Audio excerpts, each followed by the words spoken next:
वल्लभा देश की जय। श्री गोसाई जी परम दयाल की जय।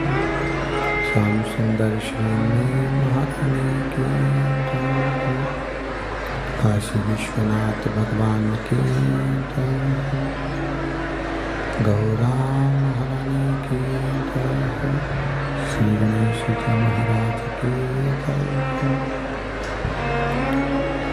सरस्वती माता की जय। गणपति सरकार की जय। कुबेरेश्वर महादेव की जय। महाकालेश्वर भगवान की जय। ओंकारेश्वर महादेव की जय। माँ जालपा भवानी की जय। माँ नेवत महारानी की जय। बाबा वैद्यनाथ भगवान की जय। संत सद्गुरुदेव गौमाता की जय। चिंता संतान हंतारो यत्पदारो स्वयं तनीचार्य नमामि महामहिम। यदुर्गतो जन्तुवा सर्वदुःखातिगो भवेत्तमं सर्वदा वन्दे श्रीमद्वल्लभनन्दनम्। अज्ञानतिमिरान्धस्य ज्ञानजशलाकया चक्षुरुन्मिलितं तस्मै श्रीगुरवे नमः। नमामि हृदयशेषे लीलाचरब्धिशयनं लक्ष्मी सहस्राम्बे सर्वमानं कलानिधिं। चतुर्विश्व चतुर्विश्व चतुर्विश्व विस्तवा षड्विजायते सो पञ्चदा हृदय।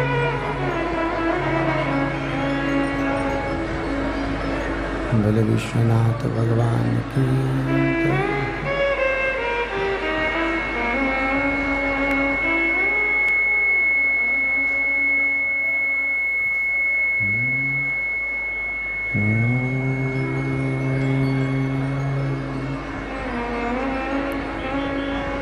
नमः शिवाय।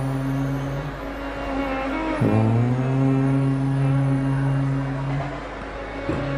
नमः शिवाय।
ओम नमः शिवाय। ओम नमः शिवाय। नमः शिवाय।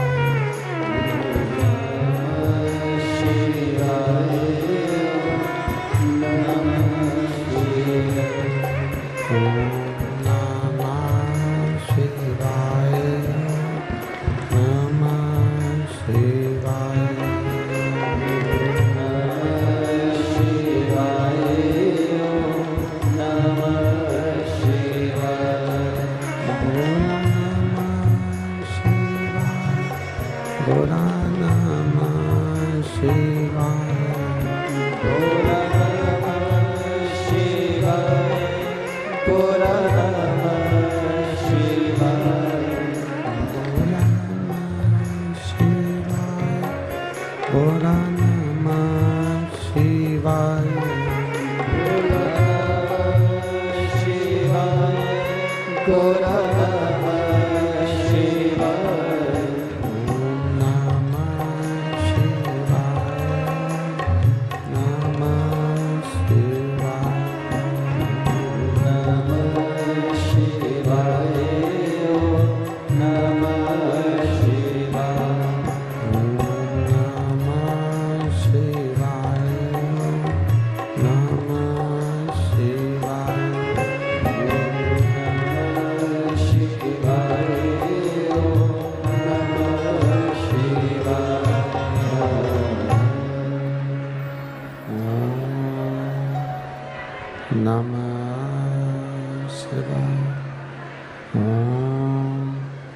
नमः शिवाय। ओम नमः शिवाय। विश्वनाथ भगवान की जय। महाकालेश्वर भगवान की जय। ओंकारेश्वर भगवान की जय। कुबेरेश्वर महादेव की जय। जालपा महारानी की जय। हर हर महादेव। हर हर महादेव। हर हर महादेव। हर काशी विश्वनाथ मोगरदानी उत्तरकालदर्शी कैलाशी अविनाशी भगवान शिव, जिनकी पुनीत पावन शिव महापुराण की कथा संपूर्ण विश्व के कल्याण हेतु बाबा देवादिदेव महादेव की कृपा से आप और हमको श्रवण करने का सौभाग्य प्राप्त हुआ है। बड़े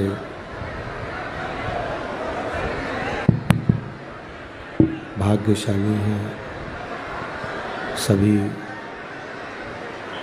श्रोता भाई बहन जो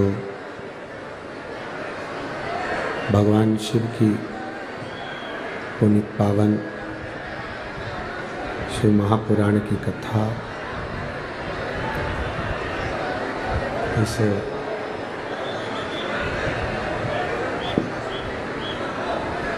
माँ जालपा की पावन भूमि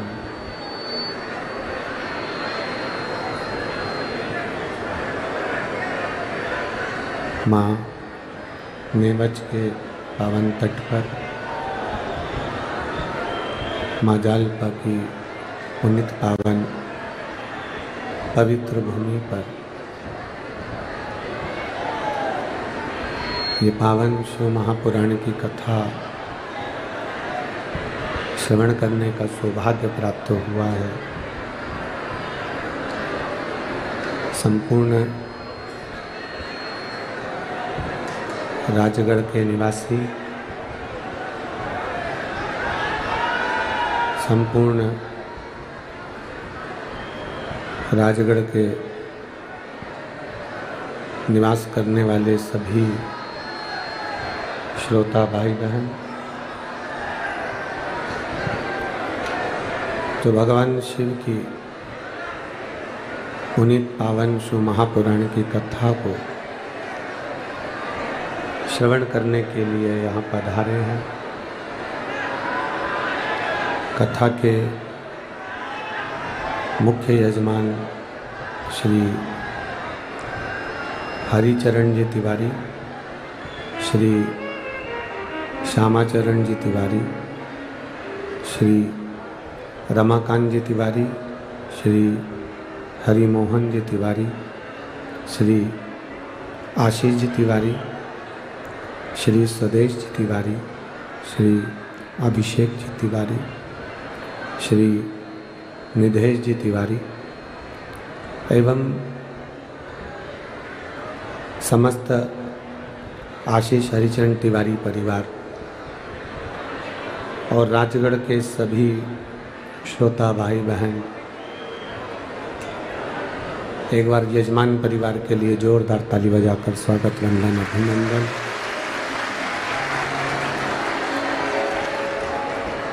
आज पुनीत पावन सावन के महीने में जो 5 दिवसीय शिव महापुराण की कथा इस पवित्र भूमि पर माँ जालपा भवानी के गोद में, माँ जालपा भवानी के पावन कृपा से राजगढ़ की इस पवित्र भूमि पर चल रही है। आज वो विराम लेने जा रही है।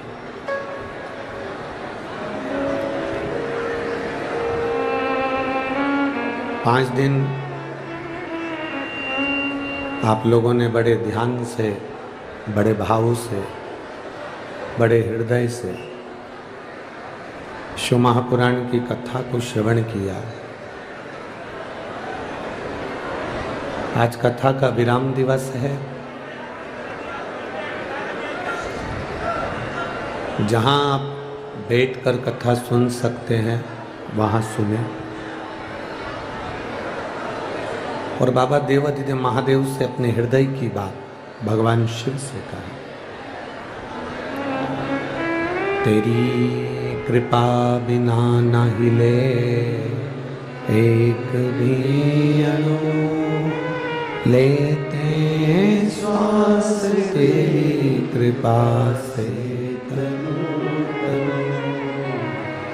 बखान क्या करूं मैं राखों के ढेर का, चपटी भभूत में खजाना कुबेर का। हे गंगाधार मोती द्वार ओमकार तू, भोले ओमकार तू, आयो शरण तिहारी शंभु तार तार। ये 4 दिन जो कथा के निकले हैं और आप लोगों ने जो संपूर्ण राजगढ़ के आसपास क्षेत्र के निवासियों ने जो 4 दिन कथा का रसतत्व जो ग्रहण किया, वो एक अपनी जिंदगी को सार्थक करने वाला।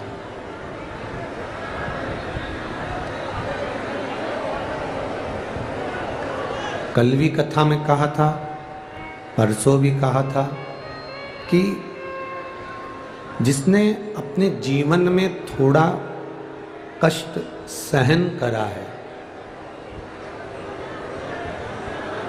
जो सहन करना जानता है, जिसने अपनी जिंदगी में थोड़ा थोड़ा कष्ट सहन करा है, जो सहन करना जानता है, वही जिंदगी में शहंशाह बन सकता है, वही राजा बन सकता है। जिसने सहन करा ही नहीं है,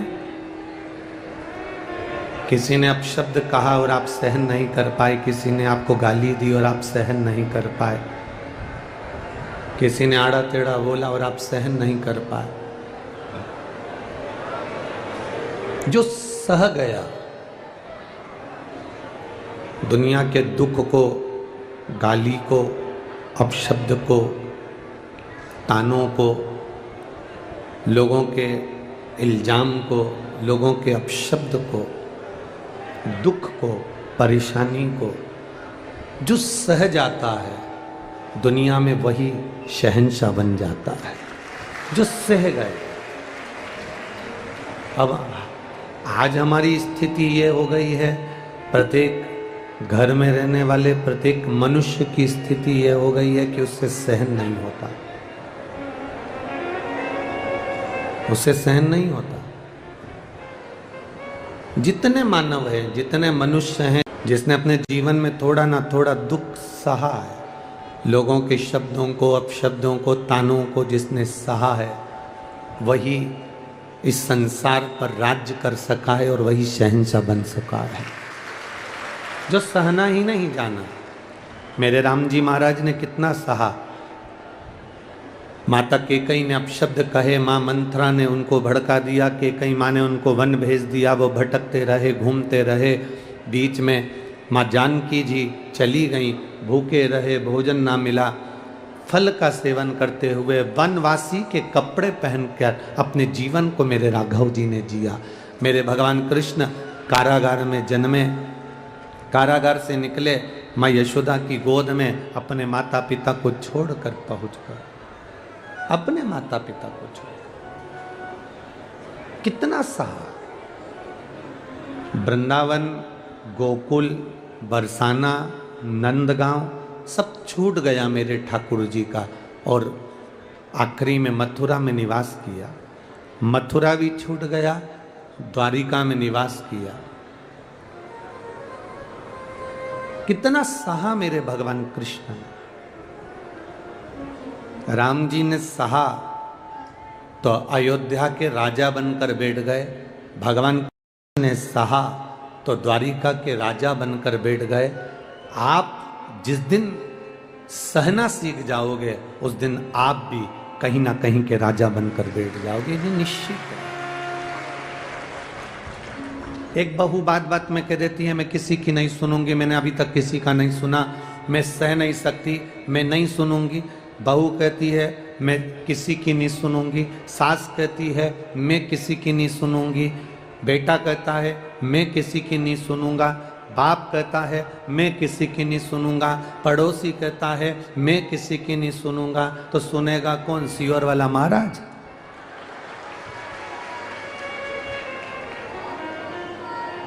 ना सास सुनने को तैयार है ना बहू सुनने को तैयार।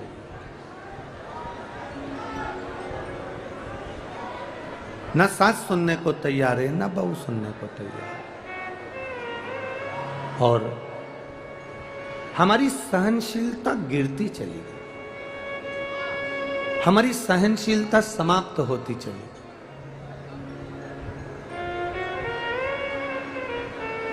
हमारी सहनशीलता नीचे की ओर जाती चली गई। हम वैभव में तो बढ़ गए हैं, हम सत्ता में तो बढ़ गए हैं, हम धन में तो बढ़ गए हैं, पर हमारी सहनशीलता घटती चली गई। कोई ने कुछ बोला और आपको क्रोध आया, किसी ने कुछ बोला और आपको अपशब्द सुनते से ही क्रोध आ गया। ये आपकी सहनशीलता दबी है।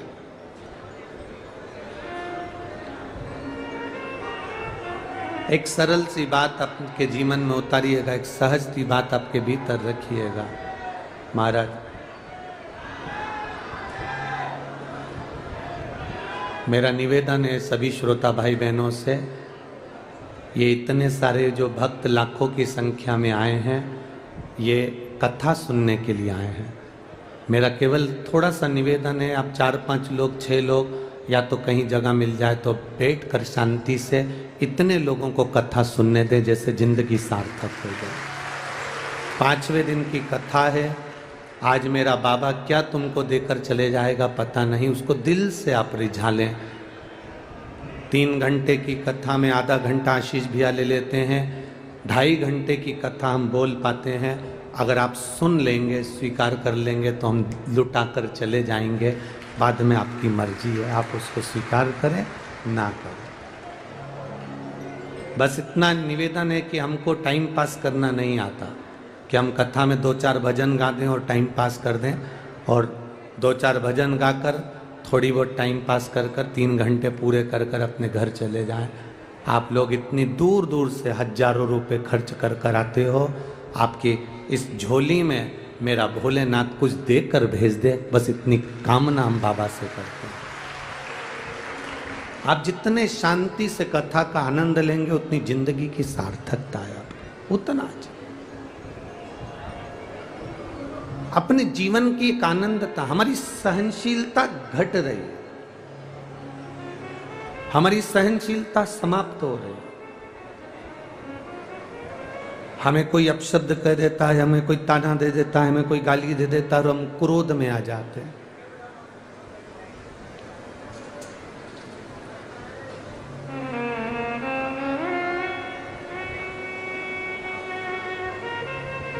एक सरल सा विषय आपके भीतर मेरे शिव जी से सीखिएगा,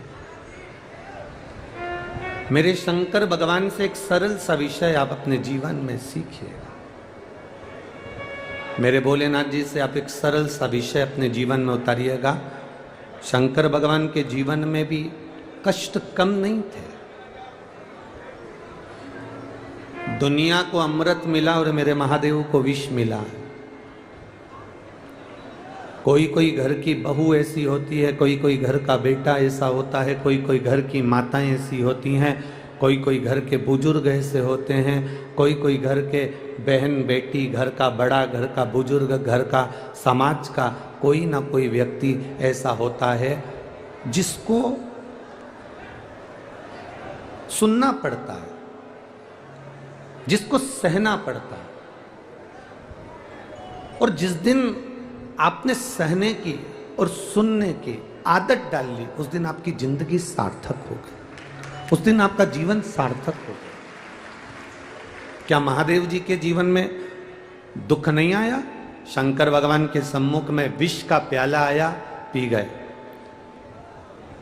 माता लक्ष्मी जी की माता जी मां ख्याति देवी ने अपनी बेटी लक्ष्मी का विवाह शिवजी से करने का मन में ठाना। माता ख्याति देवी ने भगवान शंकर के साथ लक्ष्मी जी का विवाह करने का ठाना। तब जब विवाह करने का ठाना, तब देवादिदेव महादेव ने मना कर दिया कि मैं लक्ष्मी को अपने साथ नहीं रख सकता, क्योंकि लक्ष्मी नारायण के चरणों में ही अच्छी लगती है, इसलिए उनके पास है। मुझे लक्ष्मी नहीं चाहिए, लक्ष्मी नारायण के पास में रहे, ब्रह्माणी ब्रह्मा जी के पास में रहे, इंद्राणी इंद्र के पास में रहे, मुझे नहीं चाहिए ये।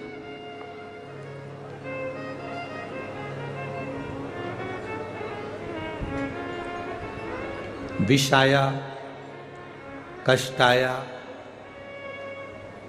स्वयं के रिश्तेदार भी भगवान भोलेनाथ को अपशब्द कह दिए। आप में से कितने लोग होंगे जिनके ससुर आपके मुंह पर गालियां दे रहे हो, अपशब्द कह रहे हो?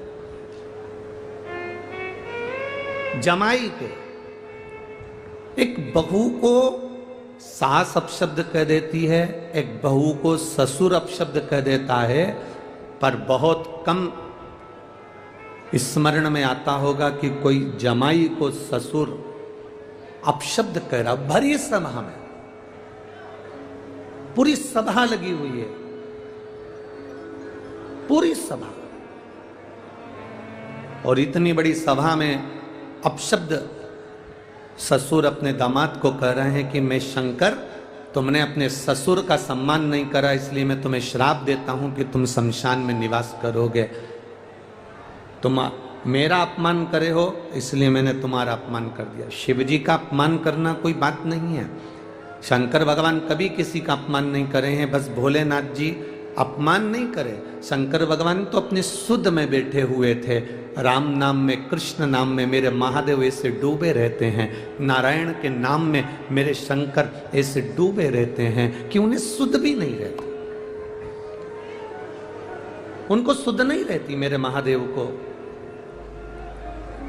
जो शंकर की आराधना में लगे रहने वाले हैं, जो शंकर की आराधना करने वाले हैं, जो शिव तत्व में डूबने वाले हैं, शंकर भगवान को एक लोटा जल चढ़ाने वाले, शंकर भगवान की भक्ति करने वाले, उनको नहीं मालूम सावन कब आता है और सावन कब चले जाता है, ये उनको अंदाजा लग नहीं पाता।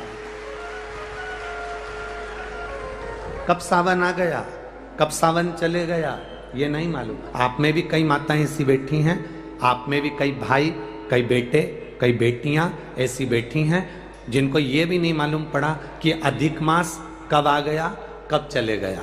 सावन के बीच में कब अधिक मास 1 महीने का पूरा निकल गया, आपको मालूम ही नहीं पड़ पाया, क्योंकि आप शंकर की भक्ति में ऐसे रमे हुए थे, शिव जी की भक्ति में ऐसे रमे हुए थे कि सावन 2 महीने का हो गया तो भी सावन कब निकल गया पता नहीं पड़ पाया, और 5-6 दिन बचे वो भी निकल जाएंगे तो मालूम नहीं पड़ पाया। आपको जो भगवान की भक्ति में रमे हैं उन्हें मालूम नहीं पड़ता कि सावन कब आया और सावन कब चले गया, अधिक मास कब आया, अधिक मास कब चले गया। ये मालूम उसको पड़ता है जो भगवान की भक्ति में नहीं रमा। दुख किसको मालूम पड़ता है, कष्ट किसको मालूम पड़ता है, जो उसको महसूस कर रहा। जो लोग कहते हैं ना मैं बड़ा दुखी हूं महाराज जी, बहुत कष्ट है मेरी जिंदगी में, बहुत तकलीफ है मेरी जिंदगी में, मैं बड़ा दुखी हूं महाराज जी, गुरु जी मैं बड़ा दुखी हूं, मैं बड़ा दुखी हूं, मैं बड़ा कष्ट में हूं, मुझे बड़ा दुख है। जो बार बार कहते हैं कि मेरी जिंदगी में बड़ा दुख है, मेरी जिंदगी में बड़ा कष्ट है, मेरी जिंदगी में बड़ा तकलीफ है। एक पत्र आया है, एक बहन ने लिखा है,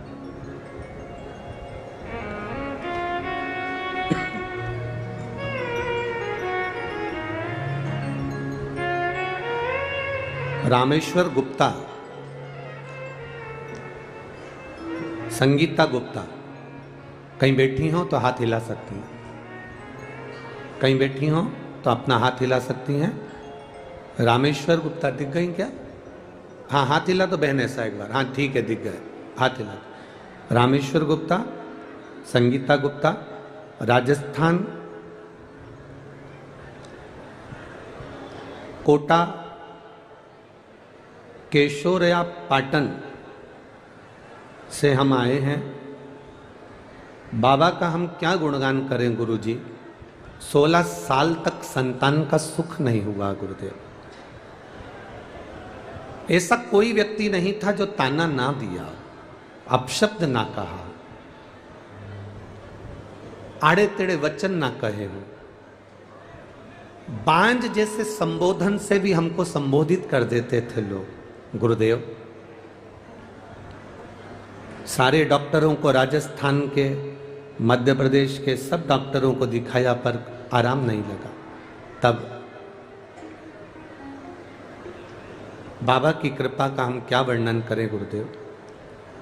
आपकी कथा श्रवण करी और बाबा की कृपा से, बाबा की दया से, आपने जो सफेद आंकड़े की जड़ का प्रयोग बताया था और पशुपति व्रत बताया था, वो हमने कथा के अंतर्गत पंडाल में बैठकर सुनकर, कथा में तो हम रोज नहीं जा पाए, पर हम एक दिन की कथा में केवल आखिरी दिन गए और हमने आखिरी दिन, आप कहते हो ना बाबा से जो मांगो बाबा वो देता है गुरुदेव।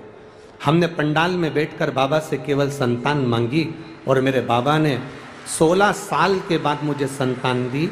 इसलिए मैं बाबा को यहाँ प्रणाम करने के लिए आए हैं। ये शिव तत्व ओघड़ी है। बैठिए बहन, बहुत बहुत साधुवाद। हर हर। ये ओघड़ी है शंकर।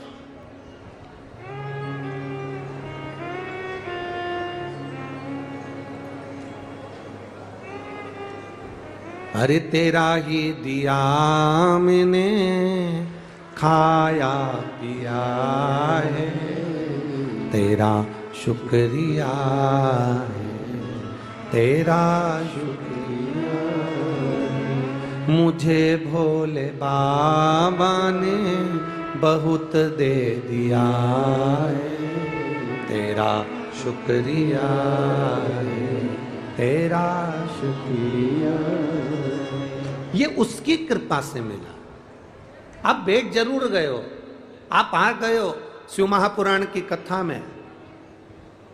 कई लोग हमसे कहते हैं गुरुजी आप हमेशा कथा दोपहर में बाँचते हो, तो आखिरी दिन की कथा भी तुम्हें दोपहर में करना चाहिए। फिर तुम इतनी जल्दी कभी 8 बजे कभी 9 बजे सुबह से कथा रख देते हो, उसका कारण क्या है? हमने कल कथा में आपको कहा था, रेत के ढेर पर शक्कर को पटक दो, चींटी उस शक्कर को उठाने आ ही जाती है। अगर जो शंकर के भक्त हैं वो समय नहीं देखते। शिव की उपासना का समय कहां है?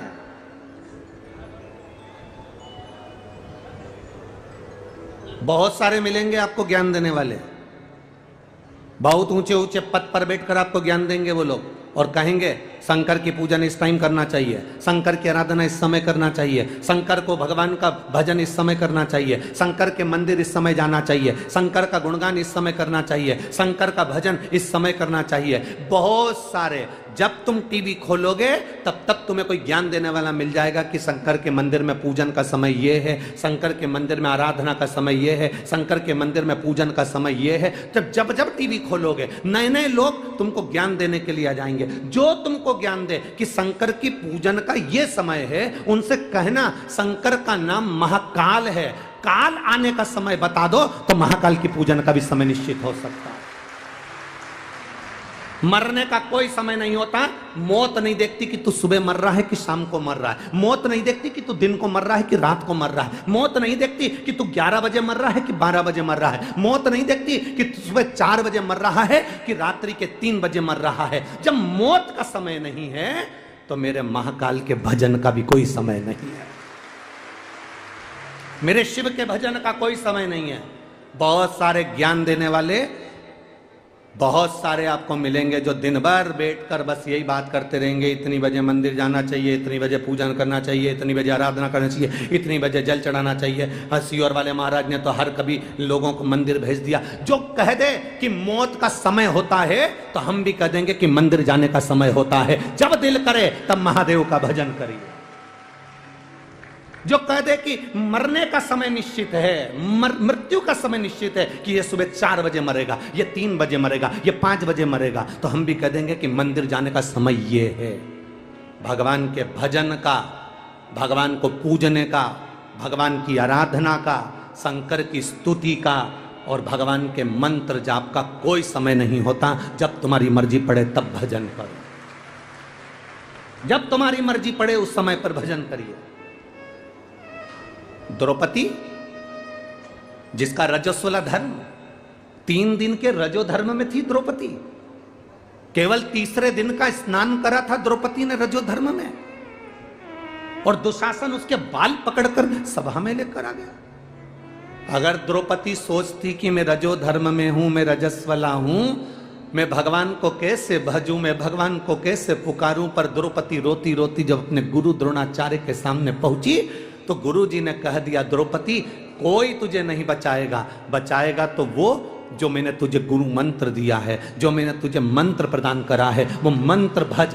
द्रौपदी ने मंत्र का जाप करना प्रारंभ करा, द्रौपदी ने मंत्र पुकारना प्रारंभ करा। अब भगवान कृष्ण उस मंत्र को सुनकर दौड़ आए। अगर द्रौपदी सोचती कि मैं रजस्वला धर्म से हूं, मैं भगवान का नाम नहीं ले सकती, हाँ, रजस्वला धर्म में आप मंदिर मत जाओ, रजस्वला धर्म में आप अच्छी जगह पर मत जाओ, रजस्वला धर्म में आप रसोई घर में मत जाओ, रजस्वला धर्म में आप भगवान की चौखट पर कहीं पूजन आराधना हो रही है वहां मत जाओ, रजस्वला धर्म में श्रेष्ठ जगह पर मत जाओ। पर रजस्वला धर्म में भी अगर आप हैं तो भगवान को पुकारने में देरी नहीं कर सकते, भज सकते हो भगवान को, स्मरण कर सकते हो भगवान का, नाम जाप जप सकते हो भगवान का। मृत्यु का समय नहीं है, मौत का कोई समय नहीं, तो फिर हम कैसे कह दें, हम कैसे कह दें कि मंदिर जाने का समय यह है, भगवान का भजन सुबेरे 5 बजे करना, भगवान का भजन सुबेरे 4 बजे करना, भगवान का भजन दोपहर में 3 बजे करना, भगवान का भजन रात को। स्वयं रामकृष्ण परमहंस जी से स्वामी विवेकानंद जी ने पूछा, रामकृष्ण परमहंस जी से पूछा, गुरु जी भगवान का भजन, भगवान का नाम कब लेना चाहिए? स्वामी विवेकानंद जी रामकृष्ण परमहंस जी से पूछ रहे हैं। रामकृष्ण परमहंस जी से पूछा, भगवान का नाम कब लेना चाहिए, भगवान का भजन कब करना चाहिए? रामकृष्ण परमहंस जी ने कहा, मरने के 1 मिनट पहले। स्वामी विवेकानंद जी मुस्कुराकर बोले, आप कहते हो कि भगवान का नाम, भगवान का भजन मरने के 1 मिनट पहले करना चाहिए, अपने को कैसे मालूम पड़ेगा कि अपन कब मरेंगे, तो उसके 1 मिनट पहले भजन करना है? तो रामकृष्ण परमहंस जी ने कहा, जब तुम्हें ये नहीं मालूम कि मरोगे कब, तो हर मिनट में भगवान का भजन करो, कब प्राण आखिरी हो जाए, कब श्वास आखिरी हो जाए। इसलिए प्रत्येक क्षण क्षण में, प्रत्येक पल पल अपने स्थान पर बैठकर बाबा से विनय करें, भाव के साथ, आनंद के साथ। मेरे देव अधिदेव महादेव से दिल से, आज कथा का विराम दिवस है, आप जितना दिल से बाबा से प्रार्थना कर सकते हो उतने दिल से करिएगा, भाव के साथ, आनंद के साथ। जितने कार्यकर्ता खड़े हैं उनसे भी कहेंगे, जहां जगह मिल जाए वहां बैठकर बोलो, कार्य बाद में कर लेना, ये मौका बार बार नहीं आएगा बाबा से विनय करने का, बोलने का। अपने स्थान पर बैठकर बाबा से हृदय से, भाव के साथ, दिल से करें। श्री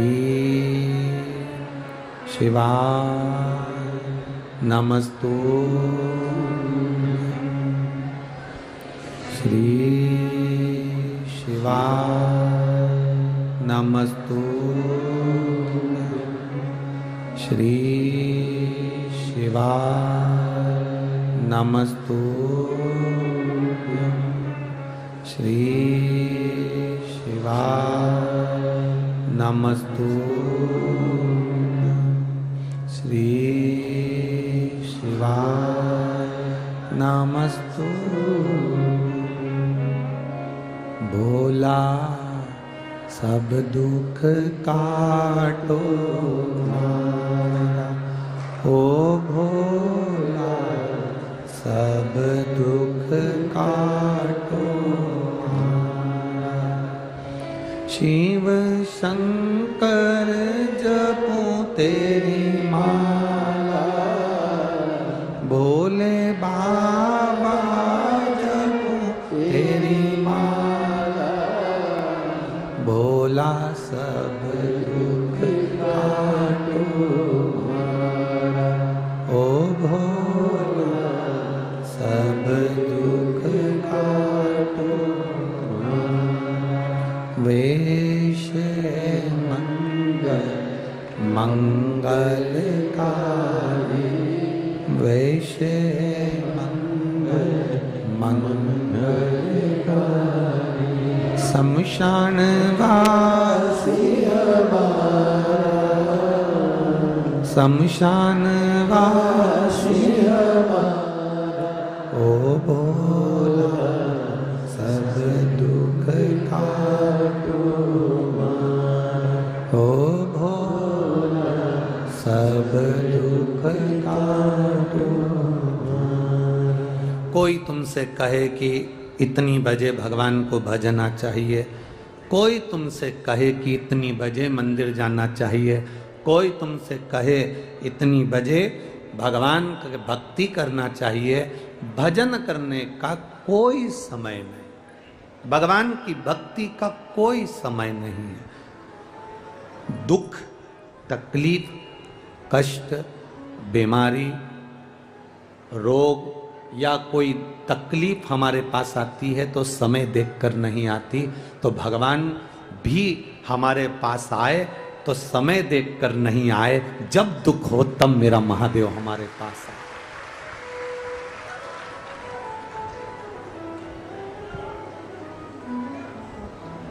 अच्छा चलो एक प्रैक्टिकल करके देखना, तुम्हारे दरवाजे पर शाम को 4 बजे गाय को रोटी देकर देखना। गाय कितनी बजे तुम्हारे दरवाजे पर पहुंचेगी रोज? जम के बोलो जरा। 4 बजे। 3 बजे रोटी दोगे तो गाय कितनी बजे पहुंचेगी रोज? 3 बजे। सुबह 9 बजे रोटी दोगे तो गाय सुबह 9 बजे पहुंचे। तुम जिस टाइम गाय घड़ी पहनती है क्या? अरे बोलो तो जम के, नहीं पहनती। फिर उसको कैसे मालूम कि 3 बज गई?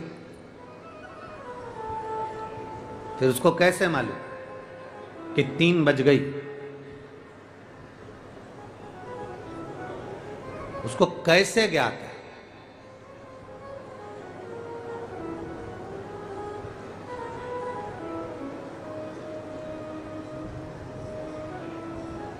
शिव महापुराण की कथा कहती है 33 कोटि देवी देवता गौ माता के शरीर में निवास करते हैं और वो प्रेरणा देते हैं।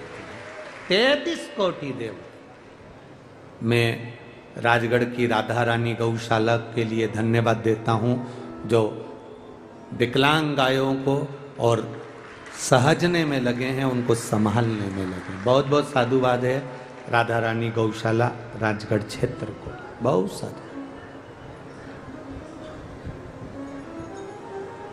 अब तुमने 3 बजे गाय को रोटी दी तो रोज 3 बजे गाय तुम्हारे यहाँ आएगी। तुमने 4 बजे रोटी दी तो गाय रोज 4 बजे आएगी।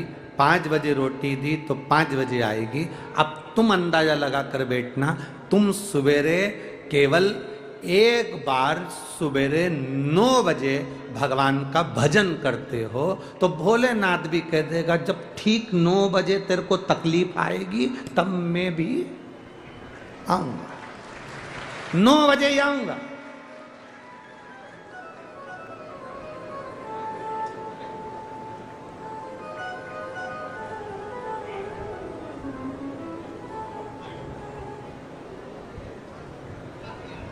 सनातन धर्म में कभी नहीं कहा गया कि तुम हफ्ते में एक बार भगवान के मंदिर जाओ।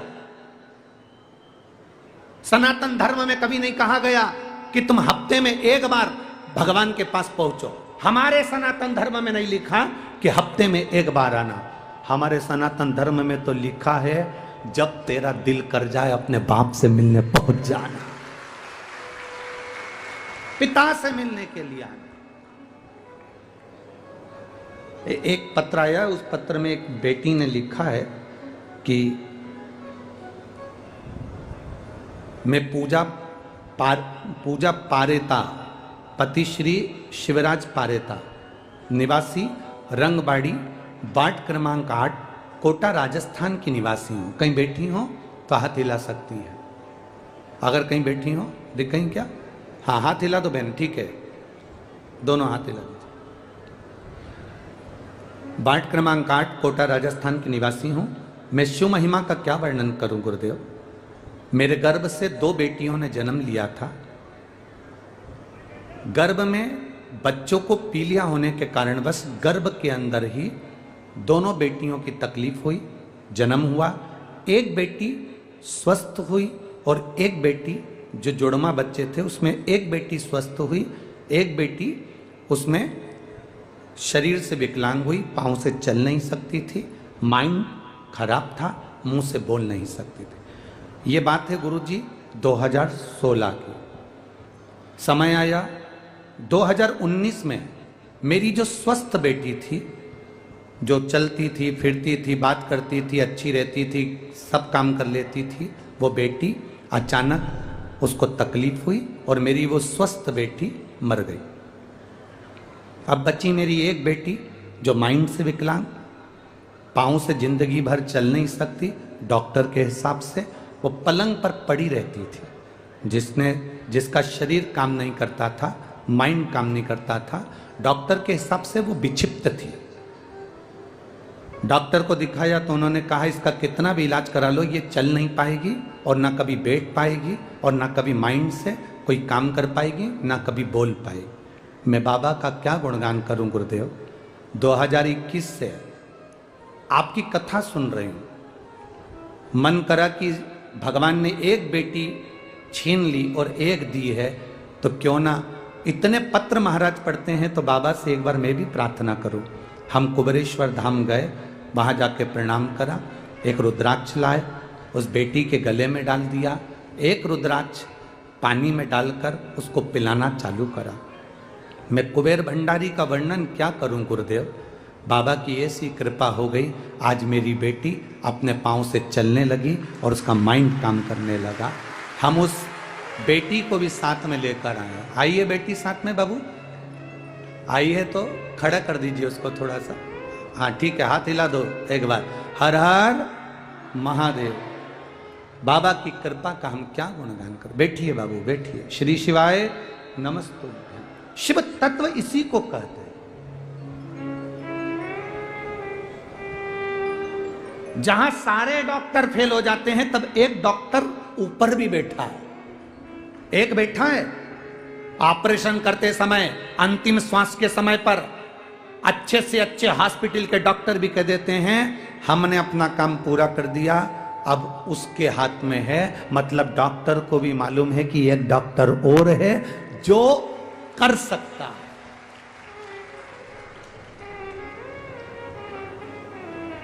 तैंतीस कोटि देवी देवताओं को उठाकर देखिए, किसी ने ऑपरेशन नहीं किया शरीर का, केवल एक महादेव ने ऑपरेशन किया शरीर का। ससुर का सिर कट गया तो बकरे का सिर लगा दिया, गणेश जी का सिर कट गया तो हाथी का लगा दिया। इतना बड़ा डॉक्टर को कहां से लेकर आओ।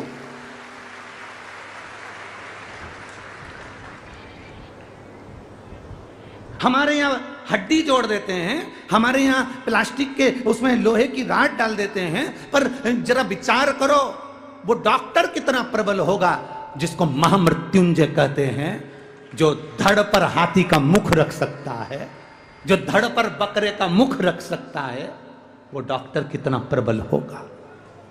सहज इसलिए हमारे यहां हॉस्पिटल में रहने वाले डॉक्टर को भी शिव कहा जाता है और शंकर को भी डॉक्टर कहा जाता है। जितने हॉस्पिटल में डॉक्टर हैं जो जनमानस की सेवा में लगे हैं, कोरोना महामारी में, कोरोना के अंतर्गत सब अपने अपने घर में भरे पड़े हुए थे, पर डॉक्टर, नर्स, स्वीपर, जिनको लोग सरल भाषा में कह देते हैं ये समाज के हैं, ये समाज के हैं, अच्छी अच्छी समाज के लोग जब बाहर निकल कर नहीं आए तब वो पोछा लगाने वाला शव को उठाकर लेकर अंतिम संस्कार कर रहा था। वो पोछा लगाने वाला अंतिम संस्कार कर रहा था। उसको कोरोना नहीं लग रहा था। वो आगे बढ़कर एक बेटा जो फर्ज अदा करता है, लोग कहते हैं ये छोटी समाज के, ये ऊंची समाज के, ये समाज के, वो समाज के, जो छोटा है उसने कितनों का अंतिम संस्कार कर दिया, कोई नहीं आया, अच्छे अच्छे घर में पड़े रहे और वो आगे निकलकर अंतिम संस्कार करते रहे। हम बटे हुए हैं, या हम कहते हैं ये ब्राह्मण है, ये क्षत्रिय, ये वैश्य है, ये शूद्र है, बांट हम रहे, बट हम रहे। ये राजनीति के चक्कर में सारे भारत की भूमि के सारी समाजों को अलग अलग बांट दिया गया है, पर मेरा शंकर सबको एक जानता है। इसलिए मेरे शिव जी के ऊपर जो पानी गिरता है तो एक एक बूंद गिरता है कि आप सब एक हो, अलग अलग नहीं। दुख आया, कोई नहीं आया, तब वो झाड़ू लगाने वाला, पोछा लगाने वाला, वो कंपाउंडर वो लगा रहा, पोछा वाला, झाड़ू वाला वो गोली दवाई देता रहा, और परिवार वाले केवल फोन पे सूचना लेते रहे, पिताजी की तबीयत कैसी है, माताजी की तबीयत कैसी है, सब घर में पट्टा बांध बांध के पड़े रहे, और वो आगे रहकर तुम्हारे घर के लोगों को दवाई दे रहे थे। उनका एहसान कभी जिंदगी में नहीं भूल पाओगे तुम, कभी जिंदगी में नहीं भूल पाओगे तुम।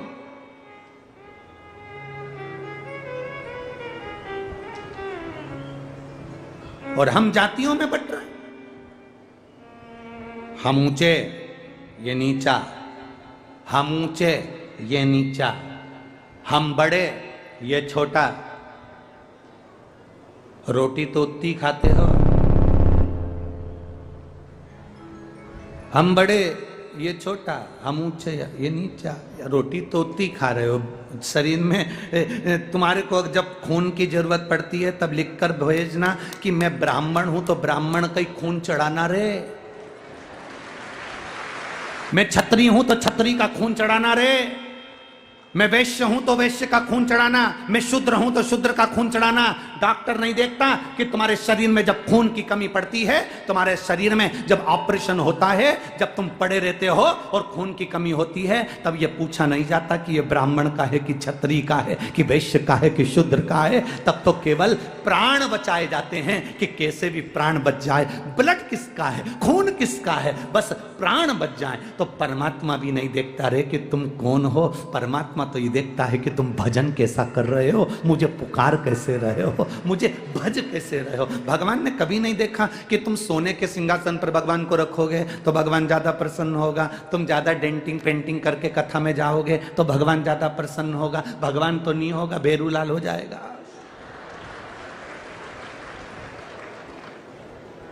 भगवान ना देखे, सोने के सिंहासन पर भगवान को रखो, भगवान प्रसन्न होगा।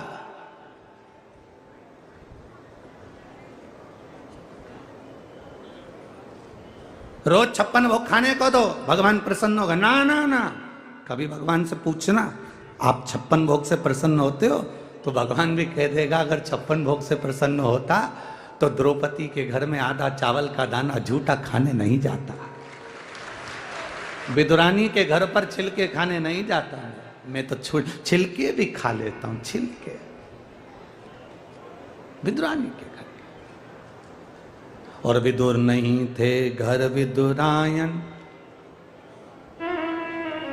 विदुर जी नहीं, घर में विदुरायन। और विदुरायन से विदुर जी ने कहा था जब भगवान आएंगे ना अपने घर जरूर आएंगे। विदुरायन ने कहा कहाँ हस्तिनापुर का राज्य, कहाँ अपना झोपड़ा। विदुर जी ने कहा भगवान झोपड़ा नहीं देखते,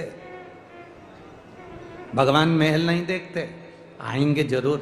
तो विदुरायन ने कहा अपने पास तो बैठने के लिए अच्छा सा पलंग भी नहीं है, खटिया भी नहीं है। पलंग तो अब चल गए, उस समय तो खटिया चलती थी। खटिया जानते हो ना,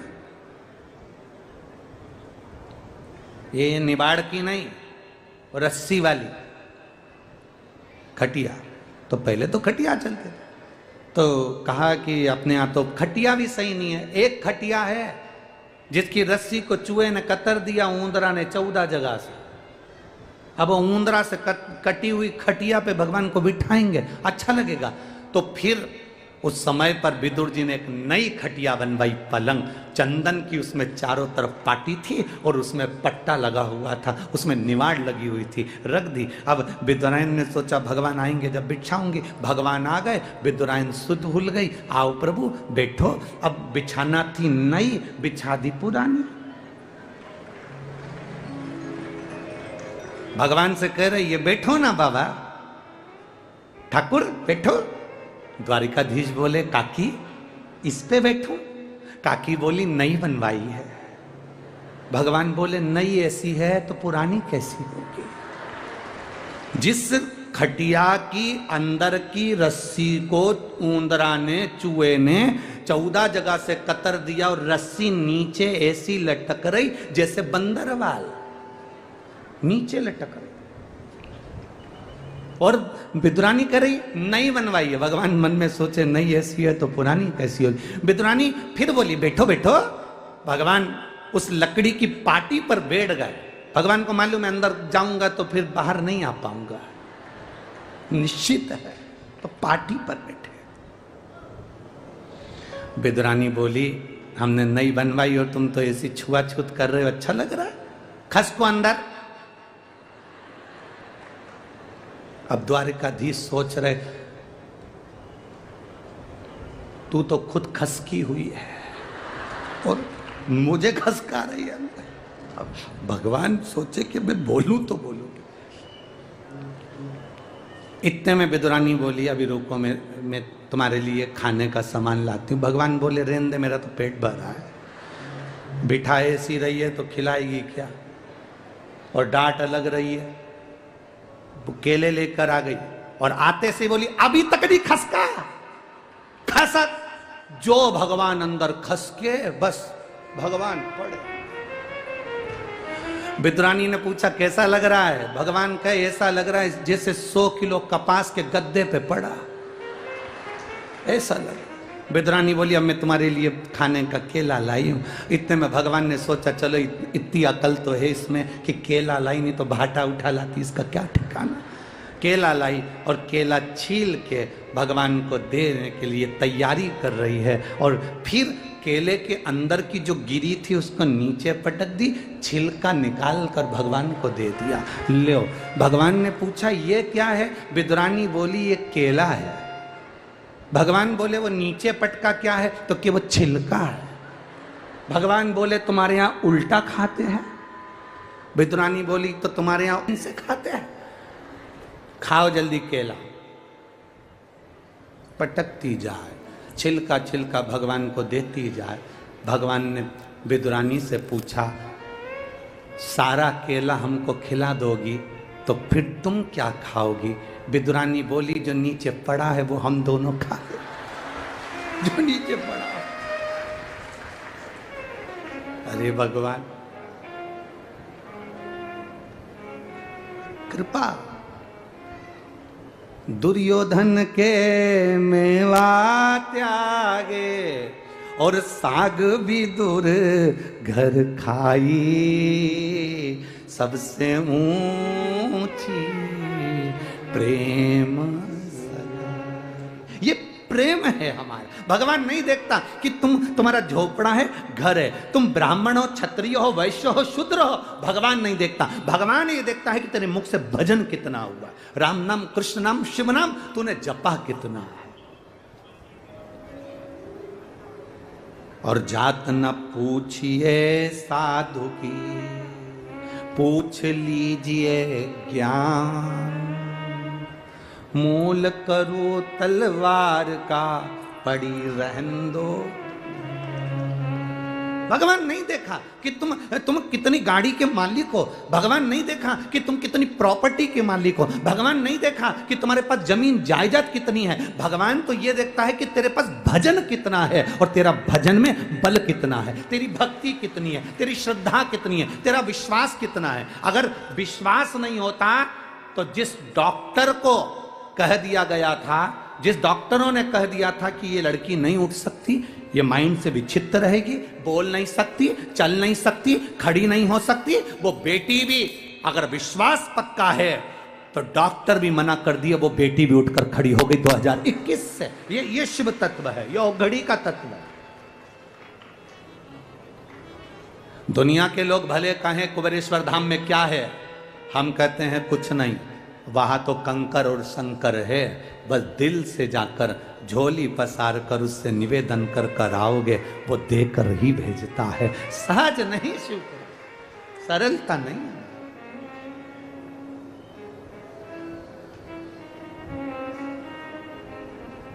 शंकर शंकर एक प्राप्ति का केंद्र बिंदु बना। भजन में इतने खो जाओ, शुद्ध ना रहे, शुद्धता चली जाए। अरे खानो नहीं भावे मन, पीनो नहीं भावे रे, दौड़ दौड़ मन सत्संग जावे रे। ये चित्त दौड़ कर भगवान की मंदिर तक, जिस दिन तुम मंदिर ना जाओ उस दिन तुम्हारे मन को लगना चाहिए आज मेरा कोई काम रह गया। ऐसा लग रहा है आज मैं मंदिर नहीं गई ना तो खाली खाली दिख रहा, मंदिर नहीं गई ना तो अच्छा नहीं लग रहा। जो जिसको ऐसा लगता है कि मंदिर नहीं गई जल चढ़ाने तो मेरे को ऐसा लग रहा है मैं खाली हूं, मंदिर नहीं गई ना पानी चढ़ाने भगवान शिव जी को जल चढ़ाने के लिए तो खाली लग रहा है, मैं मंदिर नहीं गई ना अच्छा नहीं लग रहा। जिसको ऐसा महसूस होता है कि मंदिर नहीं गई तो अच्छा नहीं लग रहा, उसी तरह भगवान को भी लगता है कि तेरे ऊपर दुख आया तो मुझे अच्छा नहीं लगेगा, मैं आकर स्वयं खड़ा हूं, मैं स्वयं आऊंगा।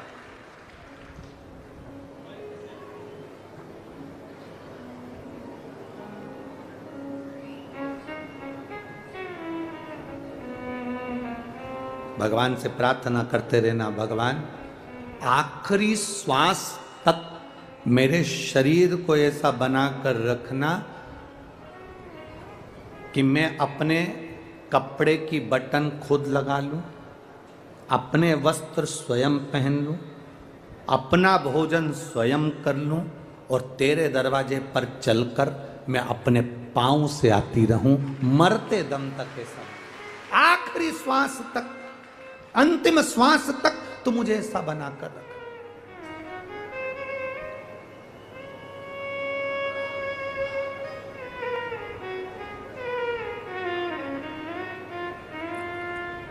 देखो परिवार के लोग तुम्हें डॉक्टर को दिखा देंगे, परिवार के लोग तुम्हें दवाई दे देंगे, परिवार के लोग पैसा खर्च कर देंगे, पर जीजी और मेरे जीजाओं एक बात याद रखना, शरीर का कष्ट तो अपने को ही भोगना पड़ता है। पैसा लगा देंगे परिवार वाले, अच्छे डॉक्टर को दिखा देंगे परिवार वाले, दवाई दिलवा देंगे परिवार वाले, तुम्हें बिठाकर गोली भी खिला देंगे परिवार वाले, पर शरीर में जो कष्ट होता है वो कोई दूसरा नहीं भोगता, अपने को भोगना पड़ता है। इसलिए भजन अपने को खुद करना पड़े, भजन स्वयं करो, भक्ति स्वयं करो, स्मरण स्वयं करो, मंत्र जप स्वयं करो, नाम जप स्वयं करो।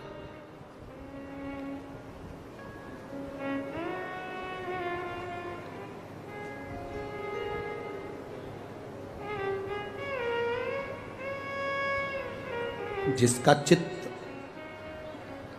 भगवान की अविरल भक्ति में लग जाता है, जरूरी नहीं होता कि वो सुबह हो, दोपहर हो, शाम हो तभी भगवान को याद करेगा। दुकान पर बैठा है, दुकान नहीं चल रही, ग्राहक भी नहीं आया, आंख में आंसू भर रहे हैं, आज दिन भर कैसे गुजारा चलेगा, परिवार की कैसे पूर्ति होगी। उस समय पर मेरा दुकान पर बैठे हुए एक एक भाई से निवेदन है, उस समय पर रोना नहीं है, दुखी नहीं होना है। उस समय पर गादी पर बैठकर श्री शिवाय नमस्तुभ्यम, हम तो आप लोगों से कहते रहे हैं और आज फिर कह रहे हैं, मेरा जिन जिन के व्यापार चलते हैं, जिन जिन की दुकान चलती है, उन माताओं के निवेदन है कि आप अपने शंकर भगवान के मंदिर में जब जल चढ़ाने जाओ, थोड़ा सा जल कटोरी में या उस लोटे में लेकर आया करो। वो जल एक छोटी सी डब्बी रख लो, एक डब्बी पति के हाथ में जल भर कर दे दिया करो। दुकान पर जब प्रवेश करो ना, तो थोड़ा सा जल छीट देना, मेरा बाबा स्वयं आएगा, कार्य कर दो। वो डब्बी अगर पति लाने में भूल गया तो 2-3 डब्बी रख लो, इतनी सी। लोग तो संक्रांति पे तो बांटते ही हैं इतनी सी डब्बियाँ, तो वो डब्बी अपने कब काम आएगी? वो इतनी सी डब्बी किसी काम की तो रहती नहीं, उसको जल भरने के लिए रख लो।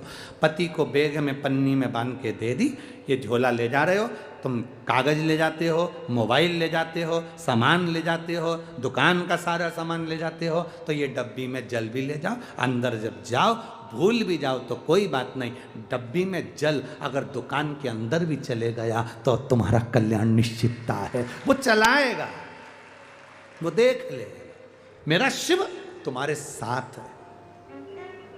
एक माता ने एक पत्र में एक प्रश्न लिखा, गुरुजी क्या महिला माताएं रुद्राक्ष पहन सकती हैं? तो हमें तो वो महाराज पकड़ के लाओ जिसने मना कराओ तुमको।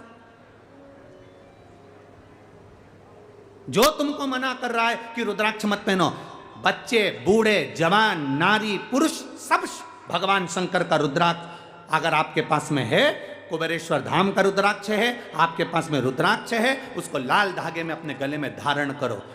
महाराज शास्त्र कहता है, अगर गले में वो एक अपन भगवान को भोग लगाते हैं तो भोजन की थाली में क्या डालते हैं? जम के बोलो, तुलसी। तुलसी क्यों डालते हैं? भगवान उसको स्वीकार करता है। बिना तुलसी के तो भगवान भोजन भी नहीं करता, भोजन भी ग्रहण नहीं करता। तो गले में तुलसी की माला हो, रुद्राक्ष की माला हो, तो समझ लेना कि शंकर भगवान स्वीकार कर रहे हैं इस शरीर को, इस शरीर को।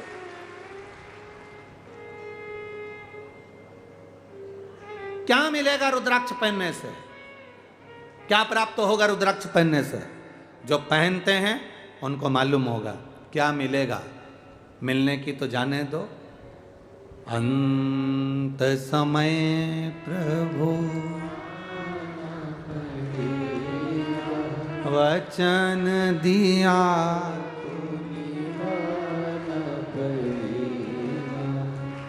सरकार को कैसे मालूम? सरकार को कैसे मालूम कि तुम्हारे पास में कितना माल है? सरकार को कैसे मालूम कि तुम्हारे पास में क्या है? सरकार को कैसे मालूम कि तुम्हारा एड्रेस, तुम किस जगह पर कहाँ रहते हो? जरा सी देर में सर्च करा और निकल गया कि ये लीलाबाई इस जगह पे रहती है, कमलेश इस जगह पे रहता है, और सरकार वहाँ पहुँच जाती है। उसी तरह हमारे गले में रुद्राक्ष और तुलसी की माला होती है तो परमात्मा भी उस जगह पर पहुँच जाता है जहाँ तुम होते हो। उसको मालूम है कि तुम कहाँ हो।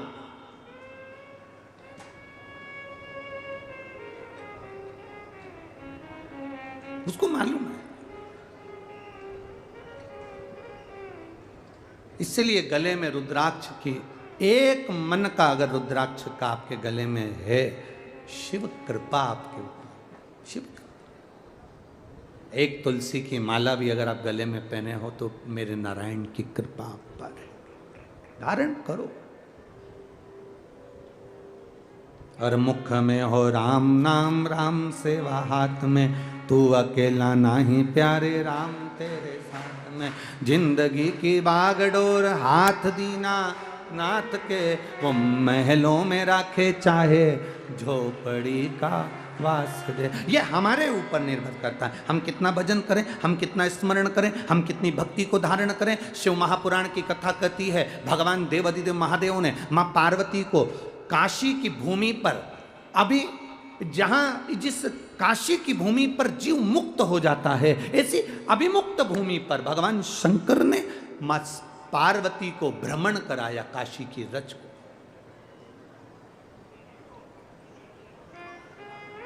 काशी की रज को भ्रमण करा रहे हैं महादेव।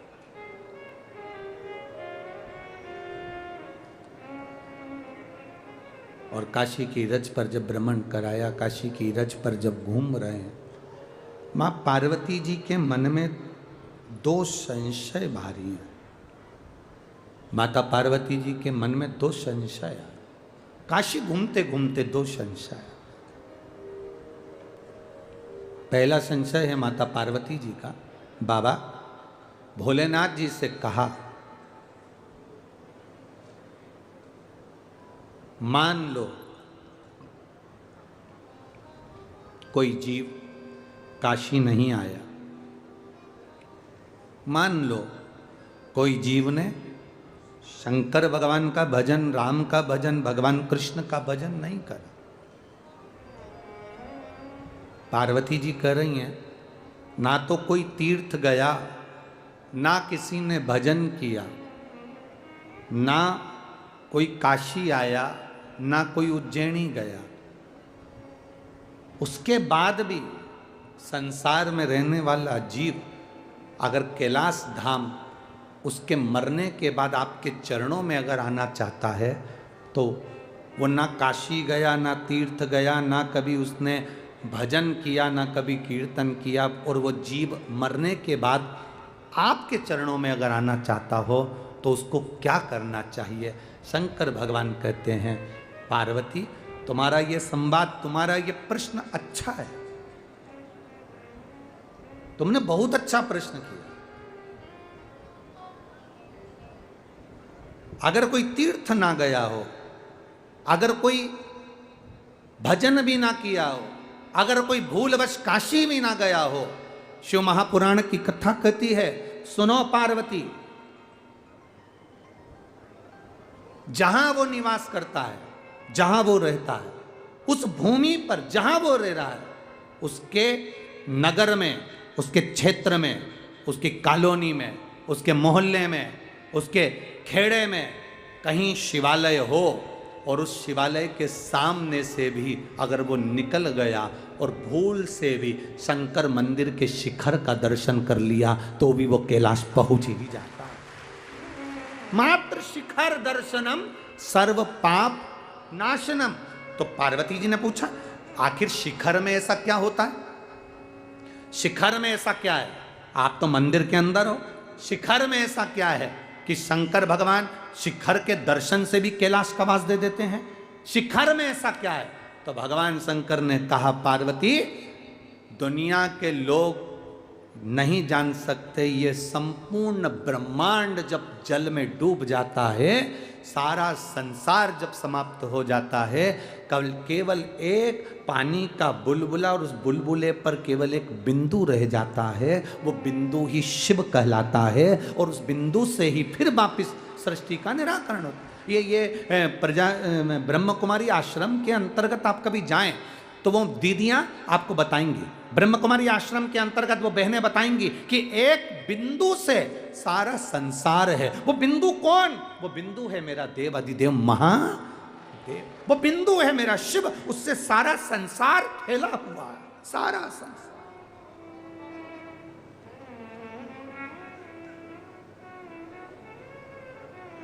जिस मंदिर पर शिखर नहीं होता, जिस मंदिर, शिखर से मतलब जानते हो ना आप?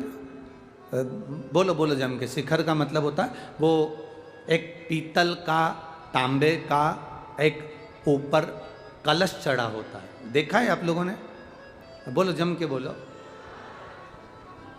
दुनिया के लोग भले कुछ भी कह दें कि हम सनातन धर्म को नहीं मानते, दुनिया के लोग भले कुछ भी कहते हैं कि हम हिंदू धर्म को नहीं मानते, सनातन धर्म को नहीं मानते, पर ऐसा कोई धर्म नहीं जिस धर्म में उनके शिखर पर भी वो तांबे का और पीतल का कलश ना हो। वो मेरे शिव की निशानी है, वो मेरे शंकर की निशानी है।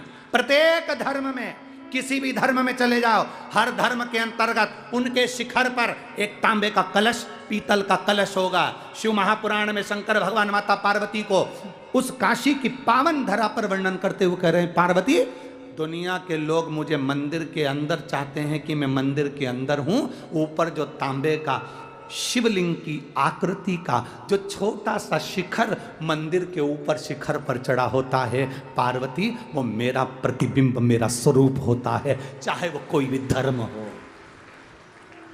कोई धर्म हो, किसी भी धर्म में चले जाओ, हर धर्म के अंतर्गत उनके ऊपर पीतल का, तांबे का कलश मिलेगा। वो कलश मेरा शिव है। अब तुम दुनिया का अस्तित्व मिटा दो, कलश को कैसे मिटाओगे? हम नहीं मानते सनातन धर्म को, हम नहीं मानते हिंदू धर्म को, हम नहीं मानते इसको। मत मानो, काका जी तो ऊपर चढ़े हैं। तुम्हारे मानने और ना मानने से क्या हो? बैठा वजूद है, वो विराजमान है, वो है, तो ही तो हम आनंद कर रहे हैं।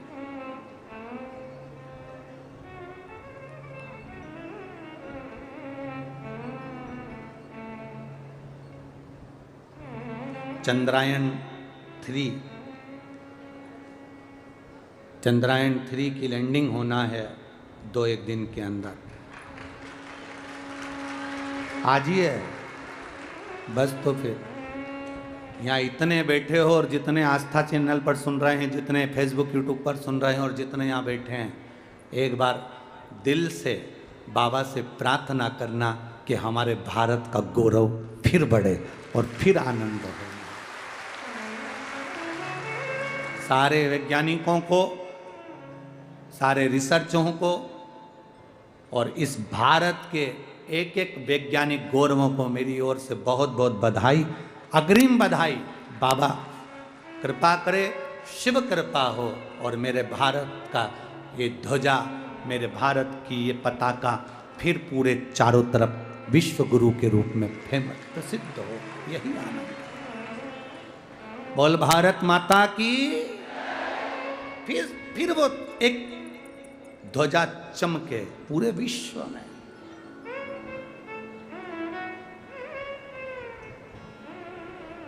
और चंदन है इस देश की माटी, तपोभूमि हर ग्राम है, हर वाला देवी की प्रतिमा बच्चा बच्चा राम है। जिसके सैनिक समर भूमि पर गाया करते गीता है, उसी माटी के हल्के नीचे खेली करती सीता है। ये सहज नहीं, भारत की धरा, ये मेरे भारत की भूमि, जिसके कंकड़ कंकड़ में शंकर है, जिसके कण कण में देवता समाहित हैं। जरा विचार करिएगा, अमेरिका में कोई मरता है तो उसको डेट कहते हैं, एक्सपायर। क्या बोलते हैं? जम के बोलो, जम के जरा। एक्सपायर। और भारत में अगर कहीं का बेवड़ा भी मरता है तो भी कहते हैं स्वर्गवासी। बोलो सही है कि गलत है? क्यों? वो तो बेवड़ा था, गाली देता था, गंदा था, मर गया तो स्वर्गवासी लिखना ही नहीं था, फिर भी लोगों ने स्वर्गवासी लिखा। कारण केवल इतना सा है, अगर वो कहीं दूसरे देश में मरता तो एक्सपायर लिखते, डेड बॉडी लिखते, पर यहाँ तो स्वर्गवासी इसलिए लिखते हैं क्योंकि भारत माँ की गोद में मरा है, जहाँ राम कृष्ण प्रकट है। ये भारत की भूमि है, सभ्यता संस्कृति की जननी है। या मरने वाला स्वर्ग जाता है, इसलिए बाहर के विदेशी भी भारत की भूमि पर आकर राम नाम कृष्ण नाम का जप करते हैं, क्योंकि यहाँ राम मिलेगा, कृष्ण मिलेगा, शिव मिलेगा, इसी भूमि पर मिलेगा, प्राप्त हो।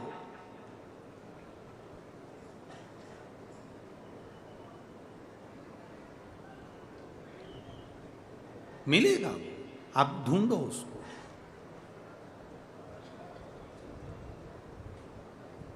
कई बार हमसे कहते हैं लोग, आपने कभी शंकर जी को देखा है? हमने कहा हम तो रोज ही देखते हैं। उसने कहा कब देखा? हमने कहा ये इतने आते हैं ना, इनके दिल में वही तो बैठा है, इनके हृदय में वही तो बैठा है। कौन आता?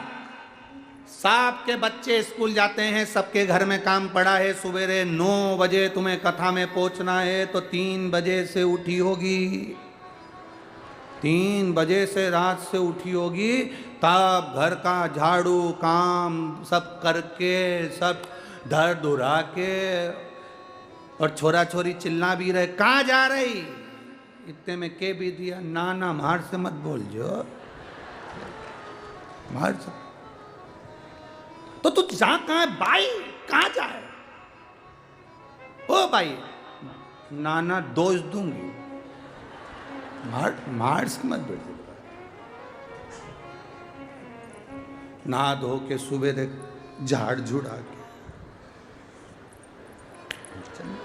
कर कुड़ा के आंखें से धर के पेंसिल से लाइन खींच के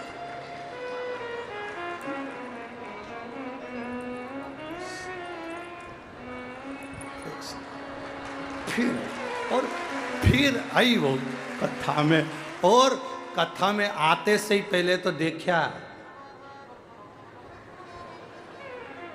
तो इतने में किसी ने पूछा किसको देख रही? बिमला की बाई नहीं दिखी? उसे देख के फिर बिमला की बाई ने इशारा और फिर ओके पास में बैठी और बिमला की बाई ने पूछा कहीं लाई क्या? अब आती आती होटल पे से पोया समोसा ले आई। बिमला की बाई और अपनी बाई दोनों मिलके खूब खाई, खूब। और कथा सुन के जाती जाती कह गई, आशीष तिवारी भला हो रे तेरा, गजब कथा कराई तेने, गजब धन्य धन्य धन्य। ये कृपा नहीं तो और क्या है, धन्य था।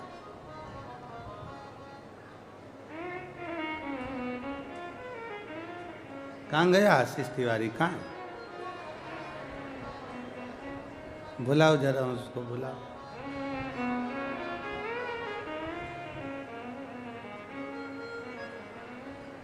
धन्यता है।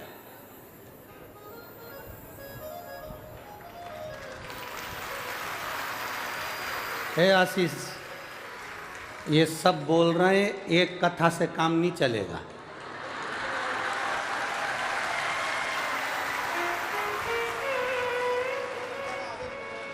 तो आशीष बोल रहा है कि बाबा कृपा करेगा और राजगढ़ वाले तैयार होंगे तो फिर आ जाएंगे। ये तो शिव भक्ति है, शंकर की उदारता। हरा बोल बम का नारा है। बहुत बहुत साधुवाद आशीष जी आपको भी और पूरे राजगढ़ वासियों को साधुवाद था। बहुत तत्व को जानो, अपने भीतर के एक आनंद को पहचानो, अपने भीतर की एक भक्ति को जानो। और जब भक्ति प्रकट होती है, शिव सामने होता है।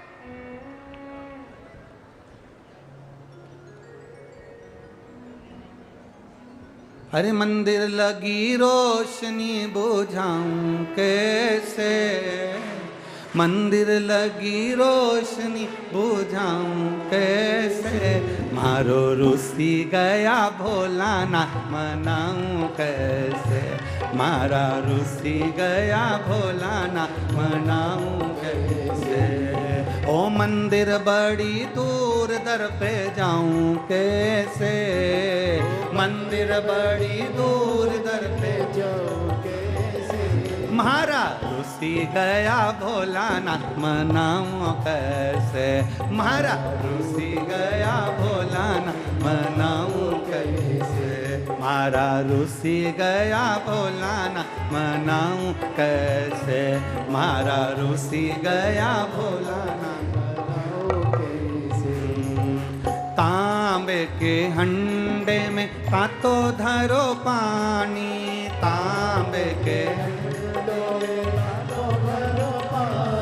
ओ तांबे के हंडे में तातो धरो पानी, तांबे के हंडे में तातो भरो पानी। अरे नावे नहीं भोला नीलाऊं कैसे, मेरो नाए नहीं भोला नीलाऊं कैसे।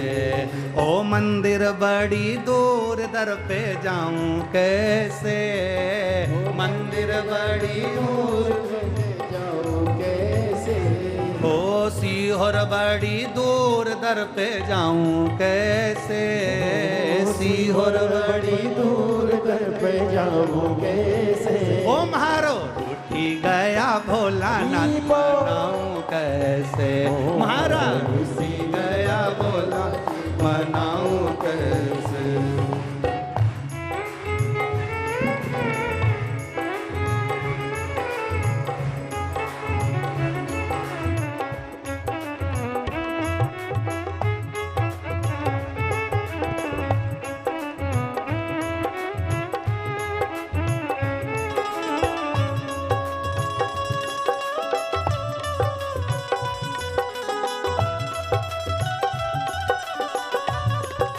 शंभू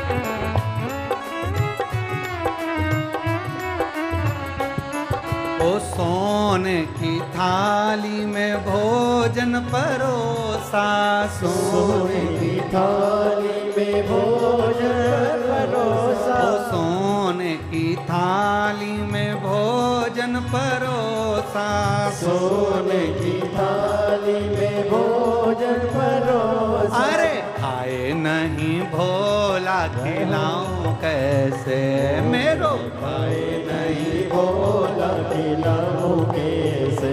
मेरो खाए नहीं भोला खिलाऊं कैसे, मेरो खाए नहीं भोला खिलाऊं कैसे।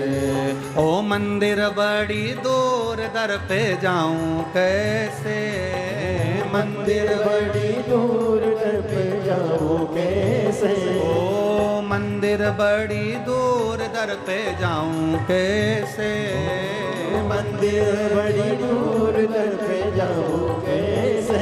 मेरो रुसी गया भोलानाथ मनाऊं कैसे, मेरा रुसी गया भोलानाथ मनाऊं कैसे।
सोने का लोटा में गंगा जल पानी, सोने का लोटा में गंगा जल पानी। सोना का लोटा में गंगा जल पानी, सोने का लोटा में गंगा जल पानी। अरे पीवे नहीं भोला पिलाऊं कैसे, मेरो पिए नहीं भोला पिलाऊं कैसे।